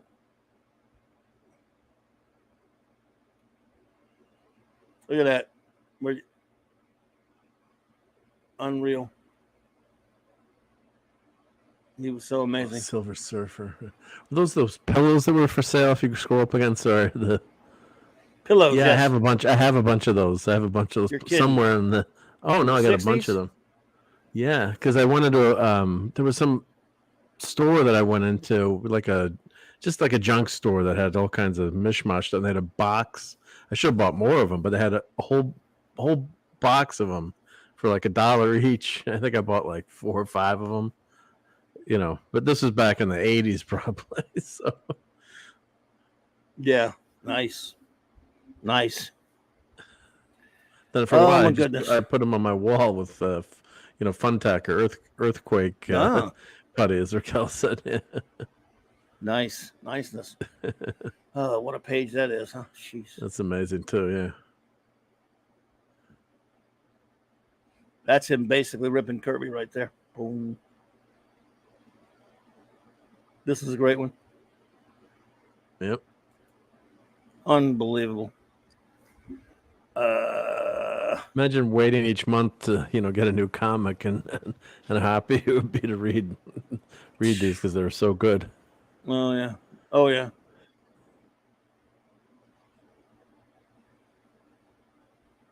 Wow. Yeah, I love those ads. Oh my God. Unreal. Look at that. Incredible. What a run. So it was, what issue did you say it was again? 215. Let's see.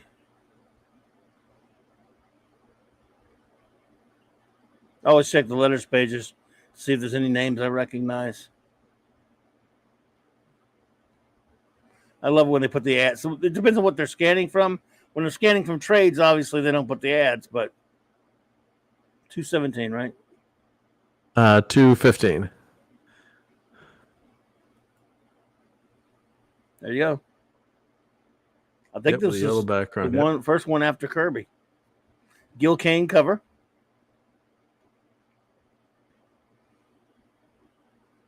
George Tuska on the art. Hey, hungry. I mean, D-Bud, buddy. It's George Tuska on the art on this one. Now, of course, he's inked by Pablo Marcos, so it'll look really good. I'm not saying anything by saying that. You know, I'm not like casting shade on George now. I'm just saying. It's, you know, it's there. He's a Tuska man, isn't he? He's the Tuska. He is the Tuska, the Tuska backer, the Tuska booster. Well, Grandpa had good taste, right? Well, Pablo Marcos was a pretty overpowering inker, and it looks really good. Not saying that, I'm not implying anything. So this was your first Cap comic? Yeah. Damn, I'm old. What was this, 1977, probably? This is coming from a trade, so I didn't say, but probably. Yes, roughly. I think it was 77. Yep. Or thereabouts. Yep. Tuska. Clubby's Clubhouse is the only place I found where we can talk about beloved stories with love and reverence and how they have become desecrated. I love it here. Oh, I love it here. Oh, I'm glad you do. We love having you here, Fiona. You are awesome. You rock. And I should know because I'm made of rocks. Orange ones. I'm orange rocks. Yes. Yeah. And this, this has Cap's origin here. Yeah, and this one, another this one. One page, yeah. Origin telling. Which is perfect for a first issue. I mean, it was just, and then the different shields. I was like, wait, what? Cap had a different, Yeah. I knew who Captain America was as a kid, even before I got this comic. Obviously, you would know, but this is probably one of my very first superhero comics as well. So he's fighting the Yahtzees there, so you get introduced to all these different characters too, which is really, really cool. Union Jack and the Invaders are in this issue, and the Torch. The other human, like there was another Human Torch. Yes, indeed. That's why I was reading a comic that came out recently. I was just flipping it, and it had really nice Jerry Ordway art. It was Thomas. It was called Captain America and the Invaders from a few years ago and it was good art.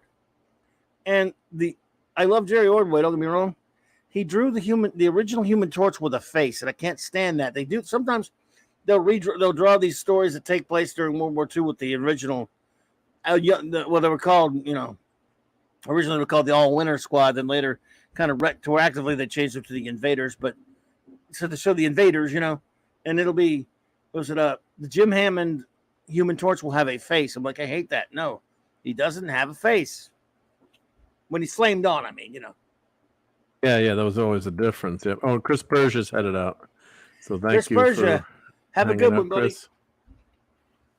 Have a great Independence Day. Yep. Yeah, happy Canada Day. I hope you had a happy Canada Day and stuff. Yep. And, and thank you for the happy and Independence Day wishes. We appreciate you, my friend. You take care, buddy.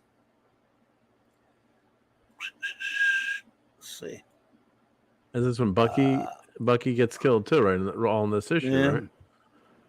It's been a while since I read it, but yeah. So you get everything in this few pages. Oh yeah, I remember that panel. Yeah, with they tried to replace Captain America. That was just so amazing to read as a kid for the first time.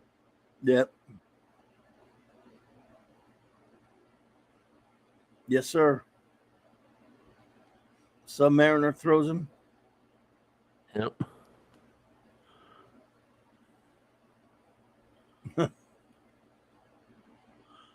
Yes, that's a great issue. Kind of bringing the ball to this is sort of bringing him up to speed a little. Yeah. So that's your first. Oh, there you go. That was the first. That was a great first issue. Yeah. Well, I love the cover on this next one. Gil there Kane. We go, yep. Yeah. A Gil Kane Ernie Chan cover rather. But all right, here you have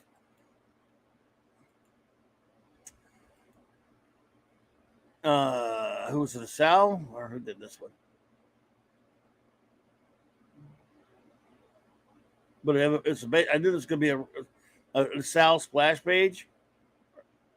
Might be a Dave Cockrum. That's a Cockrum splash page. But look, it's a freaking reprint. Okay, yep. And this is the reprint from Strange Tales when they thought Captain America had come back or something. And it really wasn't him, maybe. Oh, that no one was sure who it was, I guess, in the story. I bought this one that came. I'm not sure if I bought the issue before this, or your issue before this. 215. But I'm pretty sure I bought this one. I think I bought 215, but I can't remember.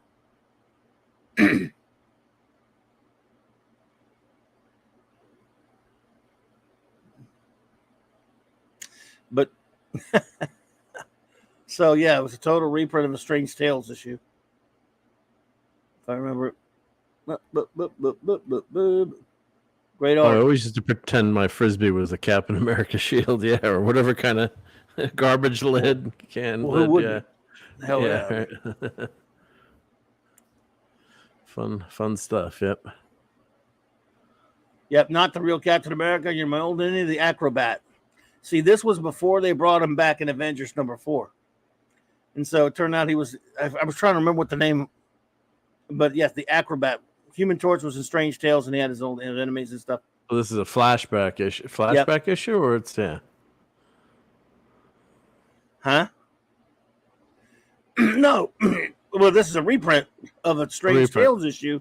Oh, Johnny Storm fought a guy that got wasn't Captain America. But okay, I got it. Okay, yeah, gotcha. Yep.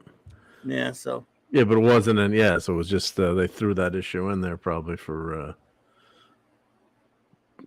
So it was out of continuity there. Yeah, just throwing that reprint in between. Yeah. I thought the Falcon's costume was so cool back then too. Oh yeah, I love that costume. Although he should be wearing a helmet for a guy that flies, I got to say. So, but well, yeah. So we're looking at we've been looking at some various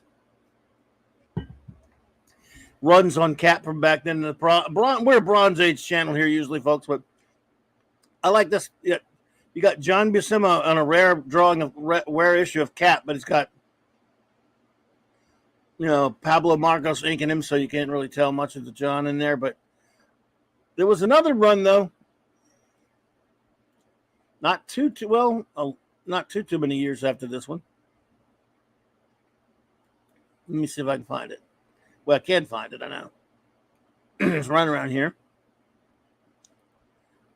Our pal Sal and Don Perlin inking Sal Buscema. Watch Hungry Boy cringe at that one. But there's the John Byrne run on Captain America, as short as it was.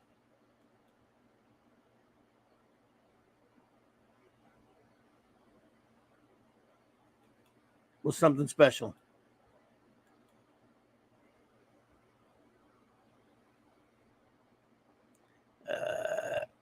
How long was he on for? Let's see. It's like seven issues or so. Let me find number 240. I want to say 241. Again, they always go back to the origin. This is a Frank Miller cover with a. You didn't do this issue, but I mean, that's a standout cover. Frank Miller with the Punisher on there. Mike Barr, Frank Springer. There you go. So I think 242 might have been the first one he did.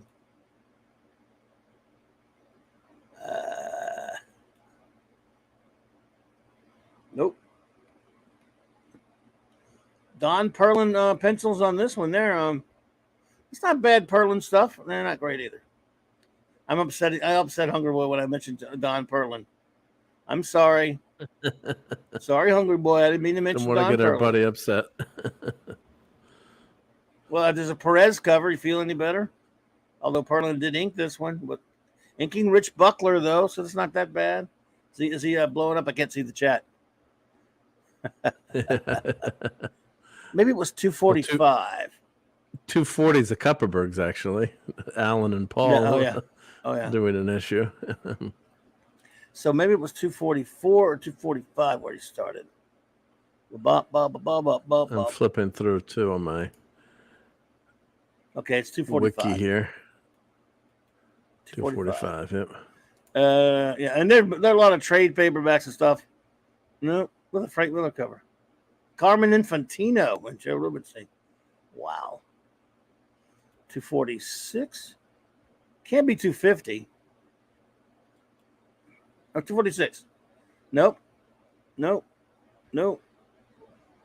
Cherry Bingham. And they were, man, they had different artists flipped around. Right? Wow. Yeah, they had they had a mess, editorially speaking, and with a different creative team.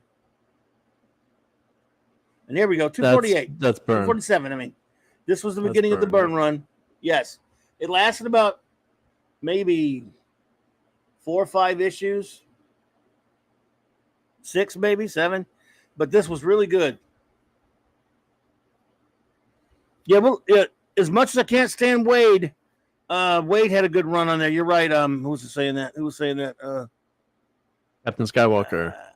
Captain Skywalker. Hey, Captain Skywalker. Love Wade's, yeah. Byrne, Grunwald's, and Capron's. Yeah, Grunwald Wade's, I like too. Yep. Let's be clear. Wade's first run. Hungry Boy says, but the comic we cannot read on July 4th, martial law. No, we can't. Martial law is for sick, disturbing, disgusting monsters, which was why I feel so horrible for liking it in the 80s and 90s. I admit it. I need like 50 showers every time I read an issue of it. But in the 90s, I read it. And in the 80s and 90s, I bought it and read it for some reason. I don't know why. Hungry Boy, I have no excuse. It is the most disturbing. I would not feel comfortable explaining a martial law comic book here. Even me. I wouldn't do it on the show. Wouldn't do it.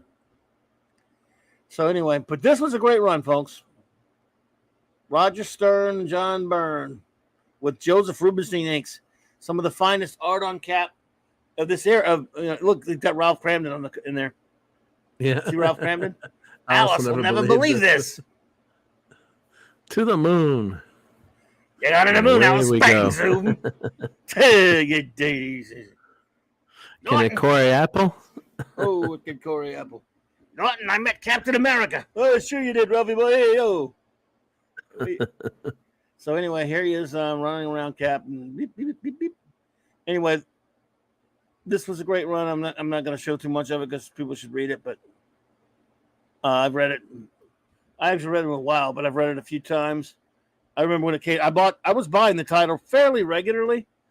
And at the time, I actually liked a lot of Byrne stuff, of course, so I was pretty excited about it.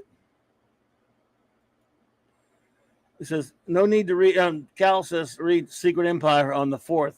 Either or, never. Screw that crap. I know what you're talking about. Captain Yahtzee? No.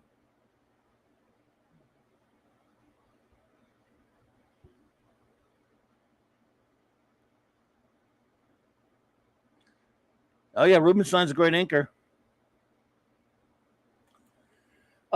Fiona Martial Law was a satire, and I liked it. I'm just kind of goofing around, but it was disturbing. Yeah, I'm being silly when I'm being hyperbolic a bit, but it was pretty messed up. It was a British comic, of course. Pat Mills.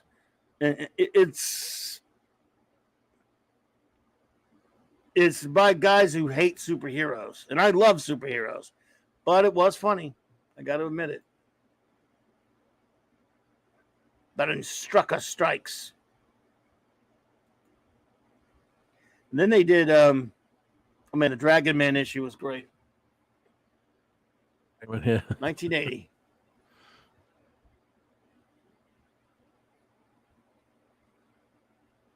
This is a pretty cool one right here. Yeah, Dragon Man's a robot, actually. Yeah, which. Well, he's always been a robot, hasn't he? Well, but, the mad thing. Yeah, no, but people sometimes, if you're just introduced to the character, then you're like, wow, that's so cool, a dragon. Yeah, it's like, then you find out he's a robot. I'm talking about when you're a kid and you're just yeah. Oh yeah, you're just popping into different issues and not having continuity or be able to read. If they sometimes they don't mention that was another thing. Like, what, he's a robot? It's like you finding that out. Yeah. Because you just get issues here and there. So yeah, it was kind of, I mean, I guess it was intended to be satire, but it was coming from a nasty place. But I was young, I was reading the edgy stuff, and we laughed at it. I mean, it was sometimes you when it's art, you do have to at least look at the uncomfortable stuff sometimes, and just to learn from it, if anything, it's nothing else. But it was interesting. Yeah, that's a great Benji there. Great page right there. Sort of Benji. Then let's see, let's find the classic cover. Let's what's this one? Then the next cover, I'm sure you're all. I had this on a shirt, I think. There he is, Captain America president. Yeah. But they used to have like Archie Bunker for president, the Fonz for president. That was pretty common in the 70s to see all kinds of shirts with pop culture icons. But of course, a cap as president makes a lot of sense. It's very cool. Yeah. This is a good one, though. Did you take off the bicycle ad though when you did the shirt, or you had no choice? No. Oh, it's Toys R Us on that one. Toys R Us, yeah. Nah. I hate those stupid ads, man. Yeah. Back in the 80s, some of those ads were really freaking annoying, man. The Columbia bicycle one. This is a pain, yeah. Yep.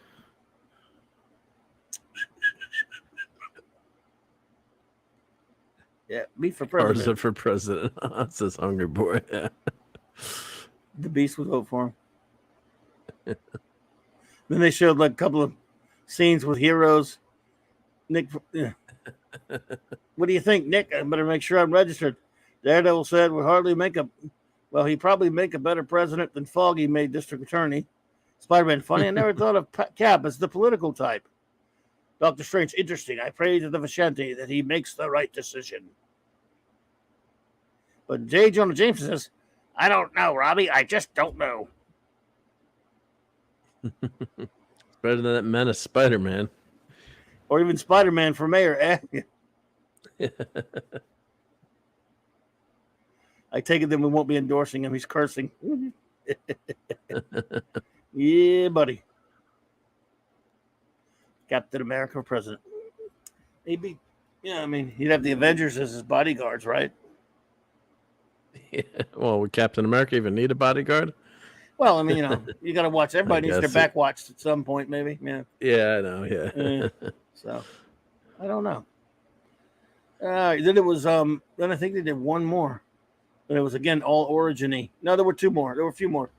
The Baron. Let's see, the Batroc one. That's very cool. Let's cover it. Batroc. Yep. Then I think there was Baron Blood. If I'm guessing. Yes, Tomb of Blood.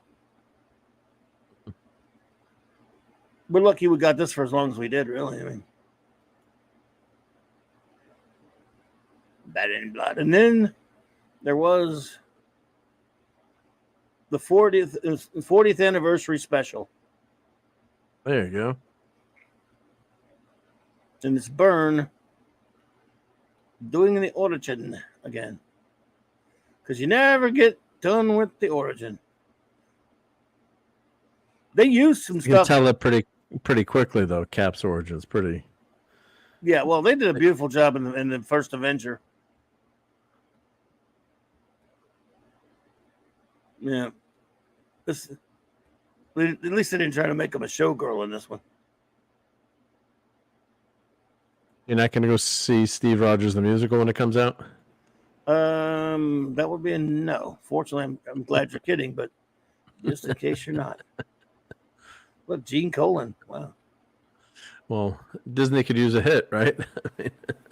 Yeah, good luck with that. That's another great splash page, yeah.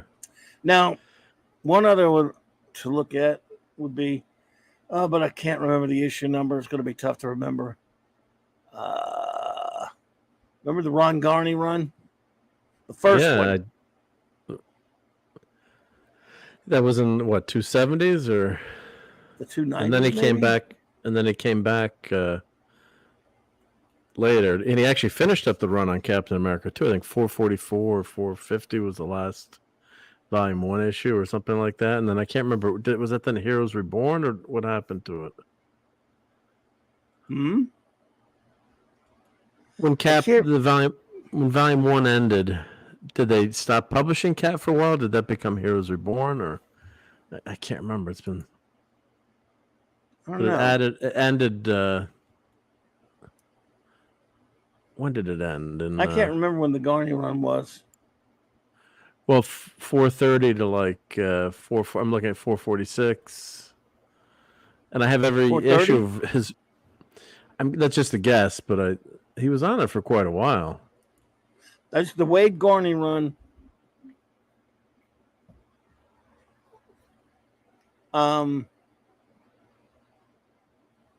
I just can't really pinpoint the number at all. But anyway, that was pretty good. If you go to like 440, you'll see some Garney art there. Yeah. Dave Hoover. I'm looking through the database now. Yeah. Dave Hoover.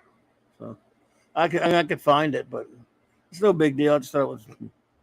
You know what's a really good cover is. Let me find the number here again. Let me find it. Yeah. But yeah, so the final issue is 454. Farewell to Living Legend. I think that's the end of Volume 1 of Cap, unfortunately. So 454. Okay. Oh, okay. 454 is the last one. And I've mentioned before a few times on the show, my cousin is friends with Ron Garney because their kids do gymnastics together. Right. So I'd sent her a few issues to get signed. You know, she got signed, and for some reason, it was called Steve Rogers, Captain America, on some of them. Okay. Yeah, on the cover, yep. And 444 is also one of my. I love that cover. I was talking to Ron about that. It's got the Jefferson Memorial in the background, yep. Yeah, that's true. Wade had 2 Cap runs. Captain J.C. Skywalker. I kind of liked the first one toward the end of it. He pissed me off with some stuff, and then when he came back, I didn't really think it was as good. But it's okay, I guess. Well, compared to some of the stuff we're getting now. Well, yeah, but I'm joking, but I know, but sometimes you can't put it in perspective. Yeah, it's so not fair to compare anything to now because things are just so horrible and wretched. Yeah, it's really, it has to have an effect on you sometime eventually with all how bad everything is. That when you see something that you didn't think was very good before, and it doesn't seem as bad. In fact, you might even start kind of liking it. Is that old age? It's something playing tricks on you, or it's just that everything's so bad you're like, yeah, this is actually good now. And sometimes I'm not sure which is which. I don't really trust myself to make the decision. Am I just liking this now because of how horrific and lousy crap everything is now? I mean, I don't know. I honestly don't know. Yep. Well, the second Wade run too, I was, started, collecting again, and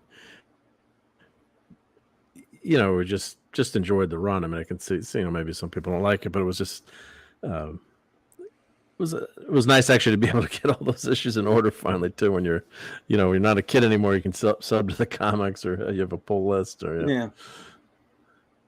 Yes, sir. Well, there you go. But we talked some Cap tonight for sure. It is only for you now. It is the 4th of July. It is, yeah. I'm a little less than an hour away from it.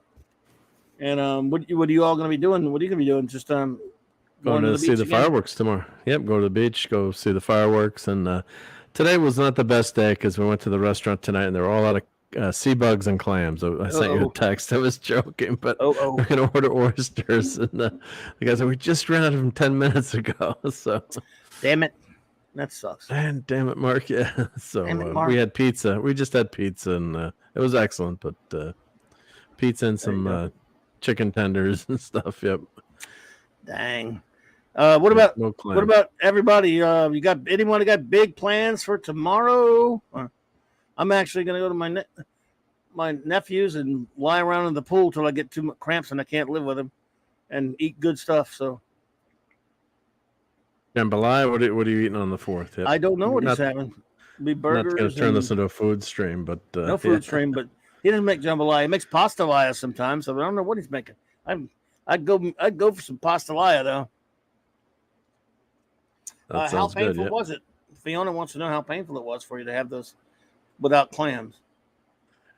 Well, we had my sister ordered a white pizza with spinach. So that's an anti-clobby pizza, and I had a stromboli that I shared with my brother-in-law. It's a stromboli for 2, which is like it's almost like a calzone. Think of it. It's like like flopped over the top. You would have enjoyed that with sausage, and so it was. And yeah, we kept it. We did have crab cakes for appetizers. I apologize, Clobber and Tom. So yeah, we did have some seafood in there, but you can't tell that it's crabs, though. Yeah, I seem to remember you were glad about not having clams because of this opinion.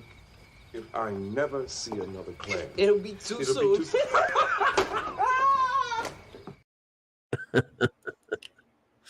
Oh, Cisco, come on. Beating his child. Oh, yeah. Well, so what's everybody doing tomorrow? No, nothing. Something. I'm seeing Having barbecue. Brian Hepburn's having Let's a see. barbecue. Yep. Barbecue, good.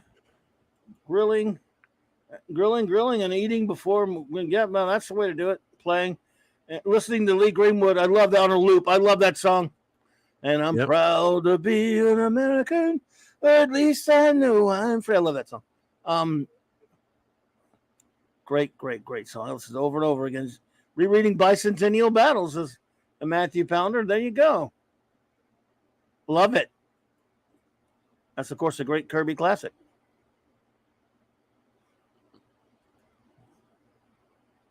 Happy 4th to the East Coasters. Yes, indeed, Erishness. Strips. Oh, man, strip steaks. Man, I hadn't had a great steak in forever. Oh, man. Or even a bad one forever, for that matter. Not even a good one. No? I want me a steak. No, nothing, man. I would lucky to settle to get a decent cheeseburger at least, but What, too much chicken? No, I mean we get burgers and stuff. I just don't never get a steak. Wow, Fiona it always ends up eating at midnight because of Mark. It is his damn fault with his foodie streams, isn't it? Yeah. Yeah, I got it. I'm not responsible for any weight gain. Yeah. Yeah. Oh yeah, that's a good combo. Yep. Pizza with white sauce and red sauce instead of red sauce. Yeah, I do that sometimes. Yeah, people like that. Yeah, no, it's good. It's good when you have good toppings. Yeah, the toppings got to work with it. Yep. Yeah, meaning only cheese and pepperoni. No, there's no filthy trash all over it. You like it, no green stuff. No green drivel. No fish, no fungi. Yeah, that'll work. Yes, sir. Yes, sir. That's the way I want it. I'm hungry. Man, thanks a lot. I didn't get enough tonight because when my son brought me something home, but it was right when I was going on the air with J-Man, and I had to eat it up. It's just it was cold. I didn't get to heat it up. Yep. It seems like every time I have him make something or if he brings me something, the timing can never be. I'm always about to go on the air. Oh, no. Lately. We usually barbecue. The pig has been in the smoker since this morning. Oh, my goodness. It's be ready by tomorrow. As you sound like Mark. He does that elaborate stuff, too. Yeah, I do the whole pig. Yeah, I don't know if Fiona's seen that on my channel yet, but I do. Yeah, I do the whole big pig barbecue. Yep. Usually do that Labor Day, but and of course have a smoker, which everyone knows. Yeah. What's up, Simply Steve? But, barbecue for your Muslim uncle's gonna barbecue. There you go. I can find it. I want a barbecue. Man, I love me a barbecue. We got a lot of barbecue places around here. Well, I say a lot, but yeah, we got some. Love me some barbecue, boys. Yes, sir, yes, sure do. Yeah. Yeah, all right. Shazam. What are you doing? Yeah, that's what's fun. I gotta find one picture of the pig to show everyone. Oh, here he goes with the food. Thank you all. It's all your fault, and that's my fault. It's the 4th of July. Yeah, it's the 4th of July. Don't food me. Don't food you. Yeah, here. I'm hungry. I got nothing here. Nothing at home to eat. I'm about to go eat a freaking peanut butter and jelly sandwich, and you're gonna just because of you. And it's not. Maybe I'll make some eggs.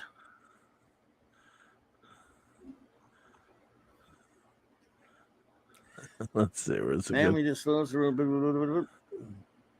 my God. Fiona's torturing me too now. Damn it, Fiona. Oh my God. Do I need to add it? Or you? Yeah, I can't add it. Yeah, I'll just show. It's my brother-in-law. That's our whole pig, and that's the box back there. So it's disturbing. Why don't you cut the head off? Oh, the head's got some good eats on there. So the cheek is probably considered some of the best part of the pig. That's evil. Eating a poor animal like that. Damn, I'm hungry. Even hungry. I know you don't care about that, so yeah. Yeah, but well, I don't like to see the face. See, that's the problem. Nobody wants to see the face on their food. See the face. A face is not good on your food. When you don't have a face on it, I don't give a flying crap. Yeah. But the face, I'm like, I don't. That's all, folks. No face. I want to see Porky Pig. Yeah. My cheeseburgers, they're made out of magical stuff from the replicator. Yeah, but the cheeseburgers don't have a face on them either. I get it. It comes in a burger. Soylent Green is people. Oh, here, I got to show how we do the pig. Yeah, China. Here we go. Oink, oink. To show how it, Here's how you cook the pig too, which is. Oh shit! Are you kidding me? So it's in. We're gonna see. Yeah, it's in the box. Yep. Yeah, so it's in the box. Yep. Oh. So the fire's on top, and then you cook it right in the box, and then you flip it at the very end. So that's the Cajachina box. That's when you. That wasn't this time. That was last time. That was last year. Yeah. Yep. Yep. So that's where the pig. That's where the pig. Yeah, but I like turkey better. Pig is cooking in the box. Chicken and turkey. Smoked turkey is great too. Yeah, smoked turkey is nice too. Yep. I mean, ham's good now. I mean, turkey's pretty good. So, yeah. Yes, sir. Yes. Kyle, ram it. I don't want to wait till. I got more than 12 hours before we eat. Your pancakes have face on. Yeah, well, yeah, pancakes should have faces. That's true. Fiona, I'm with you there. They should. Pancakes should have faces on them. I all for faces on my pancakes. The face made with syrup. Of course. I want now. Damn it, Fiona! Now I want pancakes. I want whatever I can get right now. I love pancakes. Yeah, pancakes are good. Yep. My other favorite thing to make too, I haven't made in a while, is the bacon wrapped meatballs. So you make meatballs, or you can buy them, and then you wrap them in bacon. You want to see a picture of that? Here. Not particularly, considering I'm hungry. Fuck. This won't make anyone hungry. All I have is a few pretzels here, and you're gonna make me start eating them. All right, here we go. No, God damn it, Mark. Whoa. So here's my bacon wrapped meatballs. So this is a simple recipe. Oh my God. So you just I want. So you can buy the meatballs pre-made or make homemade meatballs, and then you wrap each one in barbecue. Put a toothpick through it to hold it, and then you put barbecue sauce on them. And it works better if you cook them in the wrapper. You can cook them on the grill too. You just got to be real careful. It doesn't. I could knock out they don't all flame of that on. Right there. Nobody would get near it. Someday when I see you, I'm going to make them for you. I could knock that whole fucker out. Go ahead, sorry. I used to make it for the football team. They're like, "Is Mr. D here today? Did he make his bacon wrap meatballs? You know, the games on the week." And the coach would be like, "If you win, you can have some." Yeah. So those are the bacon wrap meatballs, and of course, then you do. Then you got your rack of ribs there going. So. Yeah, that's what's fun about the 4th. Yeah, you're with family, and then you get to eat. You get to eat really well, right? So, trying to see where there was a nice picture here with like a ton of that's just nice when you get that all the ribs there ready to go. Yep. Oh my, oh my! You had to food it, didn't you, man? What is wrong with you? You probably already ate? I did eat. Yeah, and then I went to get ice cream too tonight because we're down we're on vacation. I had an ice cream. So yeah, an ice cream. Yeah, so I had a Reese's. I had a Reese's peanut butter cup sundae with peanut butter sauce, whipped cream. Nice. Oh my god! And Reese's cups. So where's that at? It's like a local. It's like a mom and pop ice cream place down in Atlantic City. The Dairy Barn, I think. Yeah. Oh, so good. Yeah. I love soft. Yep. Do you like soft serve better than regular ice cream?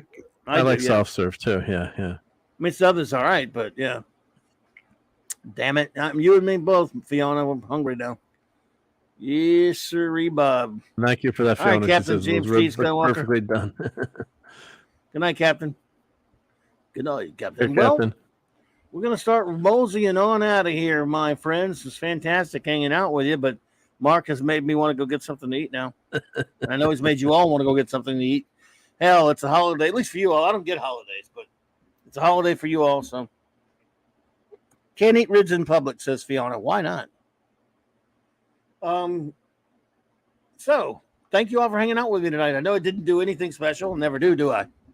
But we talked a little Cap. We looked some great comics, and I reviewed my very first Captain America comic was like I said, it was this, which was taken from that. So my Power Records, and I don't even have this regular issue anymore. I need to get it. So yeah, but okay. Show notes. Tomorrow night, if Tom's having a Midnight's Edge After Dark, I should be over there with them at 6 p.m. I hope. I don't know if I'm for sure, but I don't even know if he's doing it. But if he does, I guess I'll go hang out over there on Midnight's Edge After Dark with the gang. If I'm home in time, and I guess I might be. I don't know. I might be home in time. And then Thursday nights, of course, I'm also on there with him. And Wednesday nights, Loki and the gang. Sometimes on Loki's channel, we do the comic book roundtable at 7 p.m. Central. That's up in the air, but it happens sometimes, and sometimes it doesn't. And, of course, Wildcard Wednesday night, I'm trying to get it. If I can't get the guest I want, I'm still going to I think I'm going to go ahead and just Clobby rants about the assassination of Indiana Jones. I might just scream and yell about that for a couple hours. I got a lot to say about it. I haven't been saying much, but every other channel does it. Why not me? I'm the only one that didn't, so maybe I shouldn't do it. But I'm going to do it because I need to do it. Then the Clubhouse, of course, on Thursday night, also 9 p.m. Central Standard Time. My wonderful First Officer, Commander R.M. Briggs. Are you going to be in town for that? Are you going to be around? I'm not sure yet. We hope that I shall let you know. Will be here. Hopefully, I'll be there to show food pictures on the 4th of July. Just kidding. We're gonna make sure there's no food pictures. I promise everybody. And then Friday night, I should be hanging at the comic shop with the comic shop boys at Nick's house. Nick Weiser of Nick's house, Nick's channel and his house, I guess. 8 p.m. Central Standard Time for reviewing some more Ditko era Spidey comics with the gang, and the great D. Bud Martin was with us. And then, of course, there's Saturday night Star Trek. Same Trek time, same Clobby channel, 9 p.m. Central Standard Time. The series finale of Star Trek Deep Space Nine. We'll do a little bit of it's not going to be a rap party so much. I don't know why I put that up there anymore, but we're just going to, it doesn't deserve a party. We're just going to wrap up. Yeah, it is. It's over. It's finally over. Yeah. We're going to review the last episode and then talk about some of our best and worst of the season, if there's any best to do, and maybe of the series, really. And we'll probably do What? Sorry, I was gonna say, were any episodes rated higher than a C or a No, B we'll find out. this season? Why ask me? I have no idea. I doubt it. Well, I Not got us, my anyway. spreadsheet at the ready. Yeah. Yep. Well, you could, if you're here, you can show it to us. But we're gonna Yeah. we're gonna just do that, and we're gonna make it a quick show this week since we're gonna have the rest of our shows are gonna be so they're always so much longer and stuff. We might just make quick work of this biatch. You never know. The AI show. What's up? Good to see you. Where were I? Okay. And so and then next Sunday maybe there will be a Sunday Night Geekery. I don't know. I think so. If Yeah. so, we'll be there geekering you at 10 p.m. Yeah. Eastern. And then, of course, next Monday night, a week from tonight, first I'm going to be doing, J-Man and I will be Earth B, it's the B Monday, so it'll be Earth B, and I'm not sure exactly what the comic book is yet, but we're going to review Brave and the Bold issue of Bob Haney Extraordinary at 6 p.m., a special time, 6 p.m., of course. Then at 9 p.m. next week, Monday Night Mark C Comics Talk. It will be.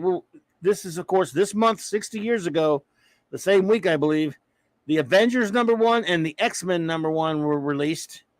Two big landmarks for Marvel Comics, and two Kirby masterpiece sets of characters. So, I will be reviewing and covering, do a little hero, history on both of these groups. Just a little bit of celebrating of the Avengers and the X-Men on the 60th anniversary of their debut. So that should be fun.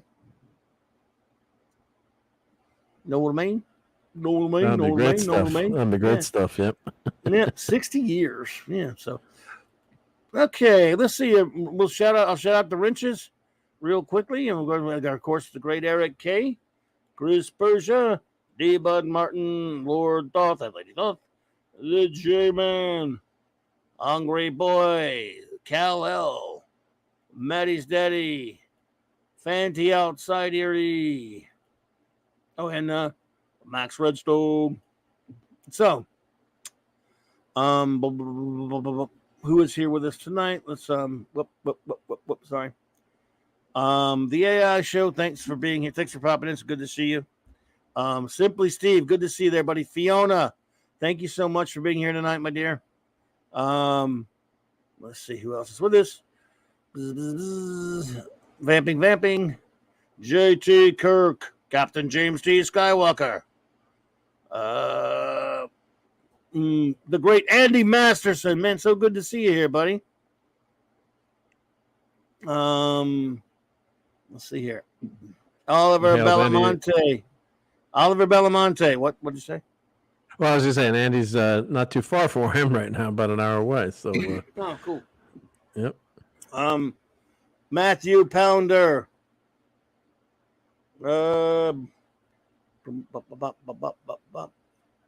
Takes me a second to get to one I haven't shouted out yet. I'm sorry, everyone, for my silliness.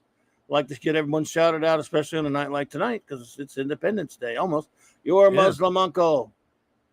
For some, it is already. It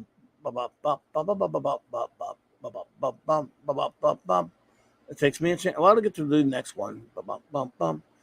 Oh, Penny was here earlier. Penny Ravenscroft. Thank you for being here with us. I think Ray Lucard was here with us as well.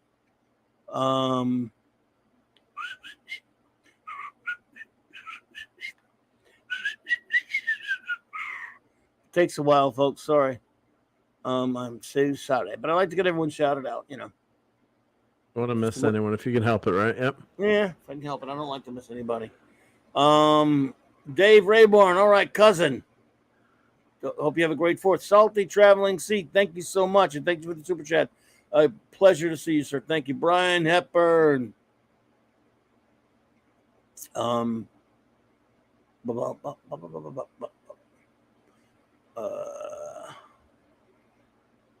Let's say Glenzer was here. Yeah, there you go, Glenzer. All right.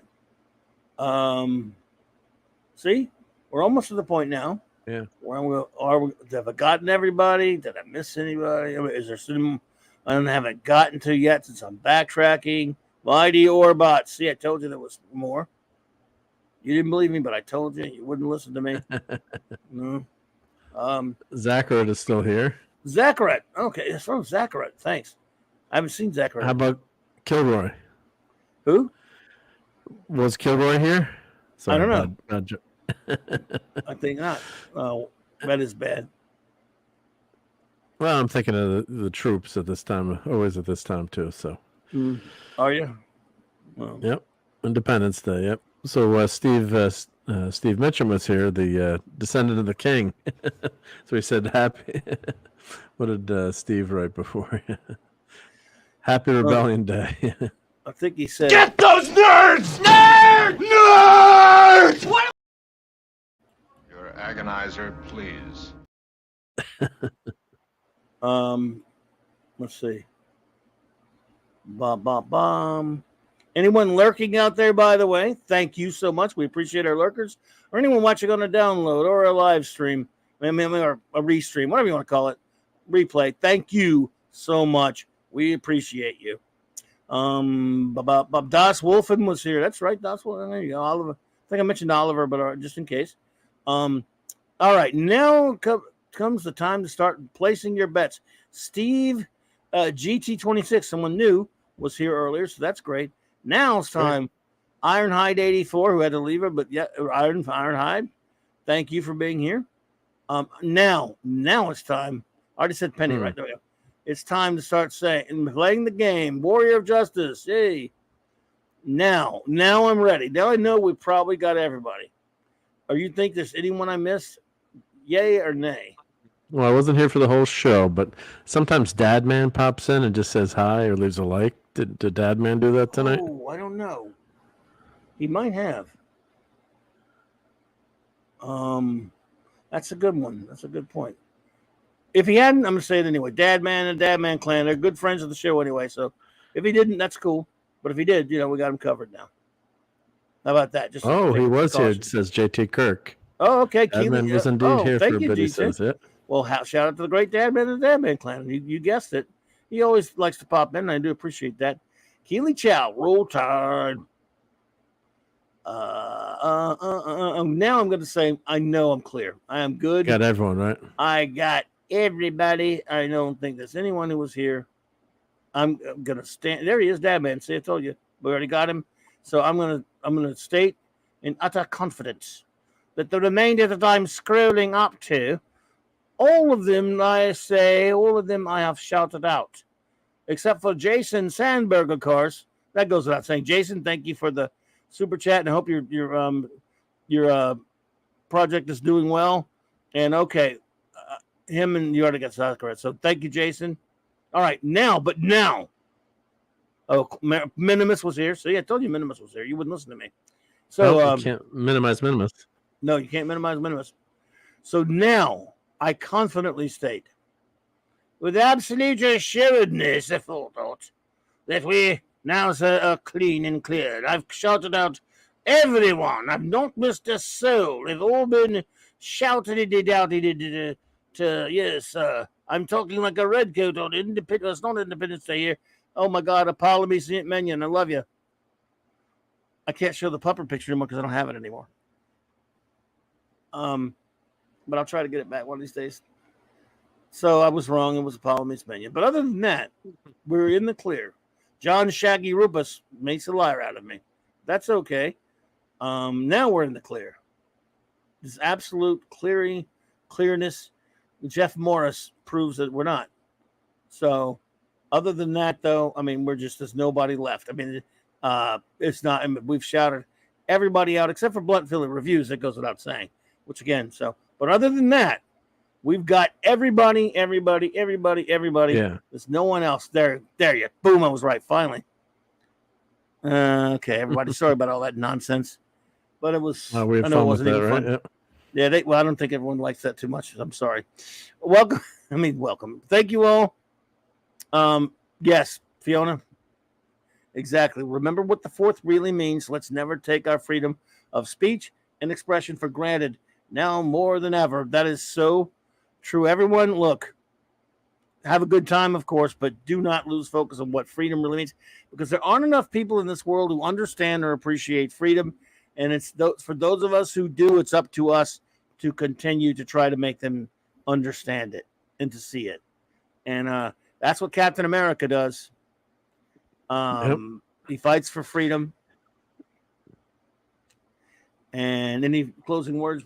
I forgot to let you say anything. Oh, it's okay. No, just having a great time here on vacation. But yeah, always remember what makes this country so great, and everyone have a great time celebrating. You know, we're bastion of freedom around the world. It's you know, a lot of people. There's a reason why people look up to America and all the great things we've done with this country. I know we don't get political here, but I don't think that's really political. No, that's not political. How much we that's love, how I call it political. love our country. So, yeah, and just take a moment to remember. I always think of the troops on the 4th of July who fight to give us our freedom, and you know, just reflect on. You know, take a second to reflect on what's special about this country. That's why everyone wants to come here. That's why my forebears were all immigrants, recent immigrants, and that's why they came here. Why they all came to America for the opportunity, have a better life. So yeah, we're very lucky to live here and be in the United States. So everyone have a great day tomorrow, and be safe. Do not. It's the scout speaking. Yeah, do not screw around with fireworks unless you're an expert or licensed. Unfortunately, yeah, as Eric K is just saying, no one loses any digits on the 4th. Yeah, so yeah, unfortunately that happens all too often. But yeah, stay safe, everyone, too. Thank you for that, Fiona. I appreciate that. Thank you all. Everyone, have a great night and have a great Independence Day, my dear friends. God bless America.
Clobberin time!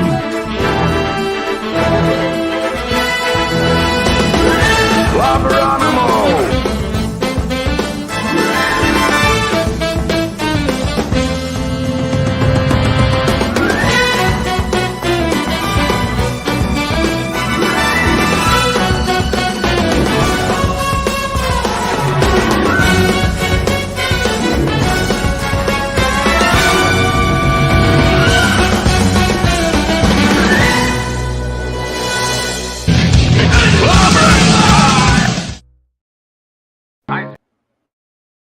I just love clobbering time.